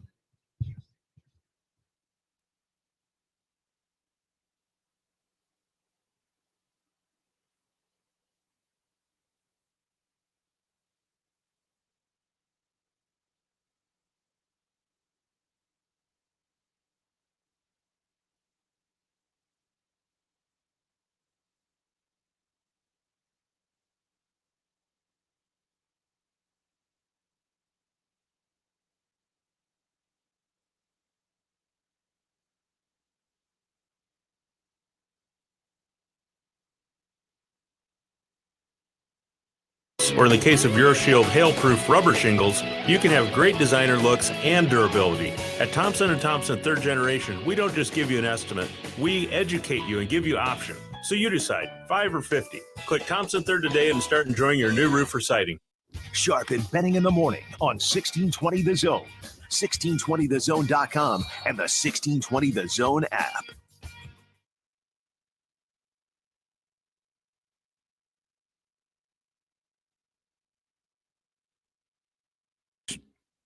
Just running through rosters and you go, man, I didn't realize AJ Forbes still has eligibility. Is Dolanchek at Morningside, who played at Bellevue West, ever going to graduate? No. He's back again. Yeah. He's won the national championship. He's one of the best quarterbacks in NAIA. I thought he was done. They win a ton. Yeah. I don't know how they do it in hoops. They do it in football. I mean, they just have huge numbers. Because Morningside is legit. I believe they have a JV program. I think that's how they're able to do it. That's crazy. They're highly successful. Speaking of Bellevue West, I thought Dolanchek was done. He's back again. The guy's like in his 9th year of college. Yeah. Yes, I agree about Montana State. Sneaky good rivalry. Another Bellevue West grad, Dusty Broderick, played there a few years in the late 90s, and to this day still talks about how great the atmosphere was. Didn't Dusty Broderick, didn't he have a record for the most passing yards in a game? That I'm not sure. I didn't pay attention. If we didn't play you in high school then, I didn't probably pay attention. This would have been late 90s, so Yeah, you would have been preoccupied. That busy? Yeah. Probably so. So, let me ask you quick here on baseball. Yeah. Any concern? My Yeah, Cy Young Award winner is out for the year. Yeah, the surge. They took that down to the wire. Like, what were they waiting on? Because he's been out since what, June 10th? Yeah, and right? it's and they still haven't really said what it was. Which is it's his elbow. It's not, like not like a year surgery. Yeah, for Walker Buehler. So I don't know. Now they've been able to win. They've had some guys step up with White and Gonsolin and and you're going to get Dustin May back next week. Yeah. And you probably will get at least a little bit from Kershaw in the postseason. Oh yeah. Yeah, he'll be back. But to beat the Mets or the Braves, it's just going to be the offense and the bullpen. Well, the Braves are the team that I worry about. They bounced back accordingly after going to Citi Field not doing well. They won 13-1 last night. And if you're the Braves, right? Because it hasn't been terrible. And I know the head-to-head against the Mets are why, but you've won 7 in a row, and all of a sudden you're 4.5 back. Last time you and I were talking, it was just 1.5. Yep. And they've won 7 in a row. That's the team I don't want to. And everybody's waiting for the Mets to fall apart. Dude, how about the Cardinals? And I'm just saying that because they were my pick to win, but they just keep hanging on somehow, some way, and it never looks pretty. No, I'll drink the same juice that Pujols is drinking. Was it Vasco da Gama? Who's the fountain of youth? Is it Magellan? It's one of those two. Whomever that guy is. I think it's Ponce de Leon. Is it Ponce de Leon? Who, by the way, his son confused. pitches for the Cardinals. Yeah, remember when he took that liner off the head? Yeah, remember we met his dad in the Chicago airport? Oh, and he was on one. Yeah. Hey, listen, this guy's dead. He'd just come back. Yeah. And Daniel Ponce de Leon. And my man had still about up at St. Louis. 6 drinks in about 13 minutes. Now to the other team. We're talking about the Mets. So for our Yankee fans out there, where's your jolt coming from? They went where they were 61-23. They were bashing everyone. And now they, were coasting. They're 11-21 since then. All of a sudden, their offense has disappeared. I mean, they've been blanked 2 straight days. Garrett Cole is he was pretty good last night. Yeah, he's better than he had been. So that's for sure. But their bullpen is now an issue. Yeah, and I don't know where their jolt is going to come from. Where they either get reinforcements like prospects or somebody turns it around. The problem is Stanton nobody comes can off get the hot IL. over time in the East. Because there's always another good opponent waiting. I asked Robbie yesterday, he's the Red Sox fan. I said, hey, do you guys have another run in? He's like, no. And they're even as bad as they've been in stretches. They're only 5 back in the wild card. Well, we're only 54 days from the Baltimore Orioles making the postseason. But they're 1.5 back? Mm-hmm. They won for the first time since 2017, their 60th game in a season last night. Yeah, without Mancini and company. And your best arm on the bump. Uh-huh. It's one of the best stories going in baseball. But quietly, though, their bullpen is pretty saucy. I mean, and remember, they traded their closer. Yeah, they had depth. They had depth. But do you believe in the Phillies? I'm starting to. And if they get Bryce Harper back, they'll need that Syndergaard that pitched last night against Cincinnati to pitch like that for a couple more months. It was heavy. Mm-hmm. I'm starting to buy into them. If they can stay healthy, they still can stay in the lineup. They still can't pick it. No, fundamentally they're terrible. I know why Keith Hernandez is one to their games. It's tough watching them. I mean, they're not as bad as watching the Angels play Little League baseball yesterday. Trade Ohtani now. Somebody out there give him $50 million a year. Take Ohtani off their hands. $50 million a year. Oh. He's going to command $40 to $50 million. He's now 5th in the majors in strikeouts. But the Angels, get rid of him. Okay. He's not increasing your attendance. You're really, really bad with him, with 2 of the best players in baseball. And last night, they all of a sudden did a tribute to the Little League World Series that starts this week in Williamsport with the way they tricked off the 9th inning against the Mariners. I mean, that defense that imploded. That was awful. It did. Teams in Major League Baseball that are terrible at fundamentals stick out like a sore thumb. Taylor Ward has a higher WAR than Ohtani. Mm-hmm. I mean, They've essentially. I'm not going to hate on him because I am hard on him. I just think I don't know what it's just not. I don't know if sustainable is the word, but we're like on a year and 3 quarters of this. I don't know. Like, what'd you get for it? This year, you're getting the pitching. I think his OPS is probably 890, probably somewhere around there. He's still only hitting 250? This year is the pitching. I mean, he's 5th in the majors in strikeouts now. Yeah. But you got to move him. I mean, in the offseason, somebody's going to overpay. We thought it was blasphemy. Now you're like, get him out. Well, just what do you do? Are you going to build around him? No. He's not. Here's another thing. The piece of having Ohtani in Anaheim is, okay, look what he'll do for attendance as well. Well, people aren't going to see the Angels play whether Ohtani or Gary Sharp's in the lineup. Bring back Torrey Hunter, for God's sake. How rare is the rare back injury for Trout? Yeah. And he's on his way back. Fudge. Yeah. Well, it's just that's that franchise. That franchise needs to just blow everything up. Wow. Well, Phil Nevin's not going to be there. I mean, Don Mattingly, Phil Nevin, Torey Lovello. I like Lovello, though. Yeah, his contract is up, though. He doesn't have anything for 23. Dude, they're only 10 games under 500. I know, but that ownership group, that seems to be a quick trigger. Hey, what do I need them to win? 65? Yeah, they got to get me 12 more. They got a couple more months. I think you'll be fine there. You got 12 more in you, D-backs? And then, like I said, I think Don Mattingly will be out in Florida. I don't think he's going to continue with the Marlins. Heck, he took a pay cut. And then the interesting one will be Mike Matheny, what the Royals do. Matheny has said, I'm going to play the rookies. He's got a year on his contract. But, I mean, they're trending the wrong way in terms of wins and losses. Especially 2 years ago, if you looked at what they were trying to put together. And you have to look at him. I mean, they got the 3rd worst record in the AL. And somehow they're still better than the Tigers, who you thought a year ago were going to be on the come. Yeah, now they're 30 games under 500. But with the Royals, you have to look at, okay, the rookies are our future. Is Mike Matheny the right guy to lead us? Now, he did not do MJ Melendez any good yesterday.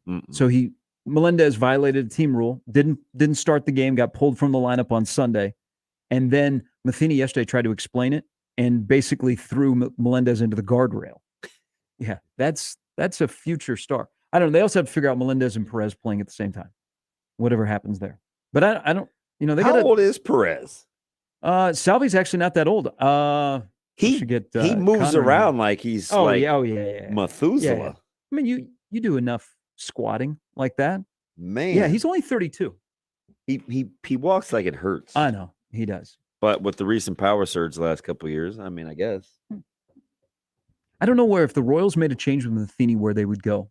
Pedro Grifol, who they love, who's an interior candidate, who was up for the USC job. Do they keep it? I mean, the Royals love their family. Or do they make a splash? This is our opportunity. The window's open. We've got these rookies who are exciting. You've got a pretty good front line guy. Brady Singer has turned into one who shut the Dodgers down. But after that, Connor Happer. After that, do you have a number 2 or do you have a bunch of 4s and 5s? You don't like Keller? He said, you were supposed to have a ton of good young arms. Well, they do, but you might also maybe you move on your pitching coach, Cal Eldred, before you move on Matheny. But that'll be an interesting. Chris Woodward got fired yesterday at the Rangers. They spent a ton of money in the offseason. Apparently, they think they should be better than they are. So they got rid of a guy who I think is a pretty good manager, who did more with less the last 2 years than this year. And it's not like they're terrible this year. It's just the ownership group spent $1 billion and yep, we should be run away with the pennant. And then there's the Padres. Yes. All right. Enjoy that Juan Soto contract. We got to talk about senior and junior tomorrow. We'll join you again tomorrow at 6. Acura of Omaha has more than 100 quality pre-owned vehicles with most priced thousands below market value. Get our best price in